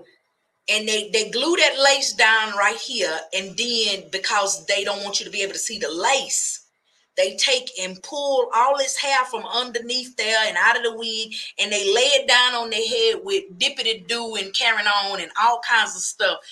And they swoop it. Now, look, I'm going to see if I can touch home. I know you said your grandparents is part of your life. They take and lay this hair down, and then they swoop it like this, and it look like some of Big Mama's curtains. And they calling it baby hair. First of all, you 972 years old. You ain't got no baby hair. And second of all, why is you laying it down, making it look like a curtain valance? I don't like it. But Cheryl, even more so than the baby hair, I don't like that this here same wig got a part down the middle. Shout out to my sister who caused the permanent part in my head because she won't comb my hair, so she combed it the same way every day, and she busted down the middle. So when I comb my hair, it just fall open in the middle. The parts like the Red Sea. But back to the wig. The wig is bust down the middle, but it's got the net in there, the mesh or lace or whatever that is in the middle of that part, and so they don't want you to be able to see it. So they take some L'Oreal, Clairol, Mary Kay, Mac, somebody, I don't know, and they paint it with the makeup right down the middle. But here's the part I don't like. I don't like that the makeup don't match their face, their neck, they elbow. It don't match anything because all three of them places is typically a different color on most of us. But they take that makeup and put down in the middle of that wig, and it don't match nothing on their face so you can see it. I don't like that. And then this is my last one on this curtain, wig, baby hair, makeup confusion thing. It's a spirit of confusion altogether. You're an adult with baby hair. That's the spirit of confusion. Double-minded man is unstable in all his ways. So your wig is unstable. But this is the part right here, Cheryl. You got this wig on with this baby hair that's running into your big butterfly eyelashes. You got this makeup that don't match nothing in the middle of it. And your head starts to itch up under this here wig because it's been on your head probably since Hick was a pup, and they didn't have puppies, and they done died, and they done died, and they done died. But you ain't washed your hair underneath there. And so now you want to scratch, and Dumbeezy say they got a nappy back. I'm so mad. I'm so mad. The little BB is just hanging from under there. Yeah, that part. The kitchen is don't match the straight silky hair. But Dumbeezy, Cheryl, here's the part that really gets to me. Beyond the baby hair, beyond the makeup, beyond the eyelashes running into the hair. Your scalp is itching. So now you want to scratch it. And you do this. Can y'all hear that? They go to patting and beating on their head. I don't like it. I think when they give you the keys to the city in the movie, that you need to ban the wearing of these lace front wigs and the beating of the heads, because it's not of God. God is not pleased. He's nowhere in that makeup, that part, them bangs, them curtains, none of that. But that's just one example, Cheryl, of I don't like. Now, do you have an on like? I was trying to help you get yours ready. You got one. Cheryl is tickled over there, y'all. She don't even know what to do with herself. See, she only got to see the serious side of me the whole show. So she had no idea that was coming. But while you get yours together, Cousin Al, our dedicated yet ghetto newscaster, is over here. He said he don't like that it's dark 30 when my cousin's leaving the station. The time has changed. Listen, I'm okay. It's light outside. And when it's not light outside, know that I'm heavy. Listen, it's a crossbody. And when I put it across my body, listen, I got easy. You see how gently I'm putting it across my body? You see how easy I can access what's inside? So fret not, brotherins, sisterins and cousinins.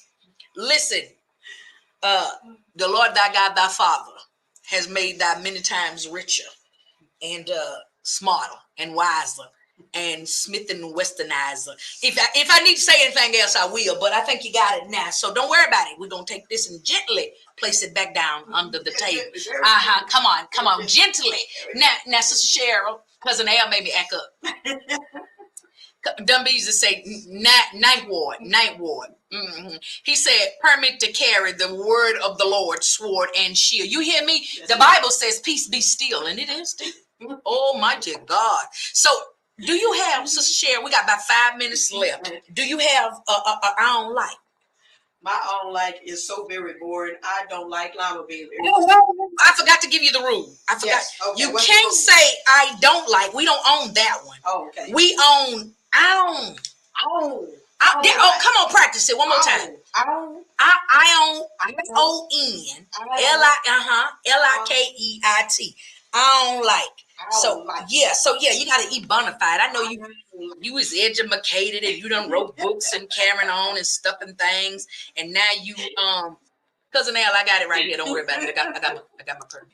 Yeah. So one more time, start over. Okay. I don't like. Oh yeah, y'all see that? Lima beans. You don't like lima beans. Lima beans. Today, listen. When you cook them, they still hard. No matter how much season you put in them, they still don't taste good. I don't like lima beans. They bland and they hard. Yeah. She don't like. Every time. Listen, I like lima beans. I like the big white ones. You don't like them? I like lima beans. I don't like that y'all was giving Cheryl these hard lima beans. My lima beans ain't hard. Listen, y'all. Janice, do you have an on like? Dumbeezy, do you have an on like over there? Man, y'all, do you listen to KTSU? Yes, ma'am. You listen to Dumbeezy on Fridays? Ain't you on Fridays, Dumbeezy? Yeah. I might be lying. Ain't you on Friday, Dumbeezy? What time you on? With the happy hour. I think it's on Fridays. Dumbeezy from the Big Easy. She be doing that there for that there. So if you like that good old music, she be mixing it up. Dumbeezy listen, Dumbeezy, somebody was talking about you last night. They told me, they said, man, you are jamming everybody on the station. It's between you and Chili Bill, they say y'all killing it over there. So shout out to my girl Dumbeezy. She's also a comedian out here in these H-Town streets. She's a comedian everywhere. Listen, Cousin Al said your lima beans ain't got no flavor because you ain't put no fat back and squirrel in it. Yeah, he's right about that one. She's gonna say the fat back, but then she said the squirrel. So you got to put some fat back and some squirrel in there to make them taste good. Okay. And listen, Nancy says she don't like Houston's traffic. You from Houston, Nancy? She from Houston? She from you? Yeah. Listen, I don't like Houston's traffic either. Now, let me tell you what I really don't like about Houston's traffic. I don't like that you come off of 45 or wherever onto the Beltway, and you like at a slow stop. I mean, you ain't going, you ain't moving, ain't nothing happening, ain't nothing going on right there. The traffic is just, and you on the phone talking to somebody because they ain't moving, and you just done got irritated and got aggravated, and you got to use the bathroom. You already know you got to use the bathroom. You already got to use the bathroom. 1, 2, or 3. I don't know which one, but you got to do one of them. So you're there in the traffic, and for the life of you, when the traffic picks back up, there's absolutely nothing that has happened that should have impeded the traffic. There's no accident. There's no incident. There's no mechanical failure. There's nothing. And I use my words, not my word, on that day, because I'm mad as I'll get out. Why is the traffic? And then here's another thing I don't like. I'm gonna let y'all go because it's 6:59 and I'm probably gonna get fired in the next minute because I managed to get through the whole day without getting fired or quitting. Although P-Man did text me and tell me to stop being ugly. Oh, he just look. I looked at my phone. I don't usually look at my phone, but P-Man said, "Can you read that?" I just purchased the book. Thank you. So P-Man is the boss man. P-Man is the boss. He's the owner of the station. P-Man just bought the book. P-Man. Thank you, P-Man. We should read the book together so I don't get in trouble for my mental illness of being ugly when I text you. So let's read the book together. But I usually get fired and all that good stuff, but we're going to get up and get out of here, y'all. It has been an amazing, amazing Tuesday. We are super excited to have Cheryl. So again, NoOrdinarySunday.com. Buy your book from there, not from Amazon. Cheryl, do you have anything else you want to tell the people? Tell us where we can find you personally, or you just there, or where can we find you? So you can, again, thank you so much for this opportunity. Let me just say that. I thank God so much for this opportunity. Thank you, Yielded. Thank you for your manager. Thank you, Doris, my sister, and the audience, everyone who called in. I so appreciate you guys. Lord, every Sunday, Yielded has already shared that. It's on www.NoOrdinarySunday.com. And if you'd like to email me, if you'd like to contact me, I can be reached at the email Cheryl Battle Freeman. Just flow all the way through Cheryl Battle Freeman at gmail.com. So if you want to email me, you have questions, or even want me to come in for speaking engagements, CherylBattleFreeman.com.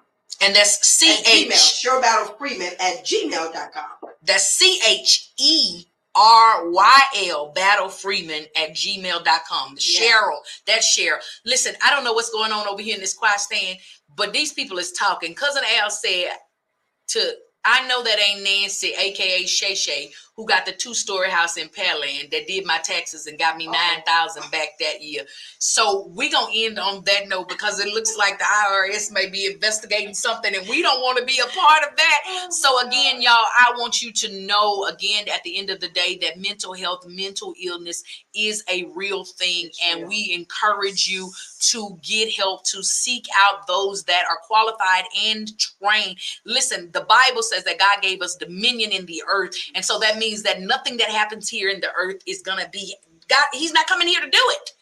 He's going to allow us. So what I'm saying in that aspect is that those that are trained, God has equipped them with the knowledge and the retention to retain what they've learned to use to help you. So please, brother and sister and children, whomever, reach out, get some help. Let people know that there is an issue, and there scrolling on the screen is a number that I want you to begin to share with people, just like they know 411-211-911-988 is the mental health crisis and suicide hotline. There are live, active people. They are willing, ready, waiting, and able to help you in your situation. And so, Cheryl, we're going to get ready to get up and get out of here because P-Man didn't fire me, and I don't want to get fired because we done hung on. Yeah, look. And just so y'all know, I knew that number already. I shared that on my thing. I knew it already. But Cheryl got it in her bookmark. Here, right here, it's in my book. Oh, let me put that right there. Y'all see that 988 right there? She got all of that good information right here on this bookmark. I got 2 bookmarks in my book, and I think she probably know because I'm gonna go read the back first. See, I'm one of them people. Don't worry about it. Worry about yourself. Get the book.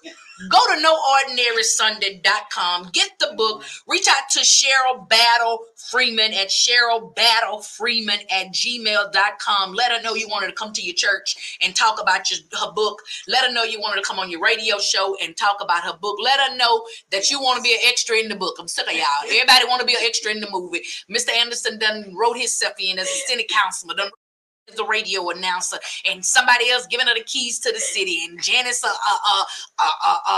extra, and Nancy in the choir, and I'm sure Cousin Al want to be the news reporter on the scene, and Januel over here probably want to be the next Rick James or somebody with his, hey, what's up? Where's Lee to the Roy? Is Leroy gonna be in the movie? Is Lee who gonna be in the movie? Oh Lord. Now Cousin Al is your kin folks. Now he want to be Al Battle Freeman. How you gonna be her maiden name and her married maiden name? Which family are you kin to? You kin to the maiden name or you kin to the See, it's the same. So let us get up out of here. Let us pray, because God is nowhere in the rest of this foolishness. My pastor used to say, when the Holy Spirit leave, you leave. When the Holy Spirit get up and go, you get up and go. And I think the Spirit done got up and gone, and I think we need to get up and gone too, because I'm Al Battle Freeman. I can't even just don't listen, y'all. Oh Lord, now Leroy in the movie. Now I'm gonna show you who Leroy is when we get ready to get out of here. Now I don't know what part Leroy gonna wear with his 1970 perm and these shoes and boots and leprechauns and all kinds of stuff that he be. Let's just pray and get out of here. P-Man, don't worry about it. We quit. Listen, y'all, it's been an amazing show on the Fiyah Show. We are super excited to have had Cheryl Battle Freeman here. This is her first time, won't be her last time. We're gonna get her on again. We're gonna allow her to continue to tell her story. We're gonna let y'all read the book and then come back and we're gonna all talk about the book. How about that? And we might need to do it on the couch with Martisha, because Martisha, we have another young lady. They have a show here, the Saved and Silly Morning Show, and they have a segment called On the Couch. Okay. And she's a licensed therapist, and I think we all need to be on the couch and talk about this book, because it's going to take us through a barrage of emotions. But I'm getting out of here so I don't get fired, and I got dinner plans and day. Happy birthday to ya. Happy birthday to ya. Y'all know gospel gangster, gospel thug, Beverly, my road dog, rides with me, goes with, flies with me, go everywhere I go. We got to go eat some crawfishes in a minute. And so happy birthday to her. I'm going to go see her in a minute. But listen, it's your girl Yielded. We about to get up. We about to get out. Just know that through Christ, you can do all things because he strengthens you. Yes. And the Bible says that your weakness is his opportunity. So let God be God. Show yourself weak and let God be strong. We out. Bye, y'all. You should get your salsa. Hey! And I'm going to be the boss of it. All right, y'all. We up. We out. Love y'all. Thank y'all. Like and share this video. I apologize about the title. It was a mishap. That's next week's show. I'm going to fix it. I love y'all. Bye. Bye-bye. Hard to believe I'm something special. Can't take that from me.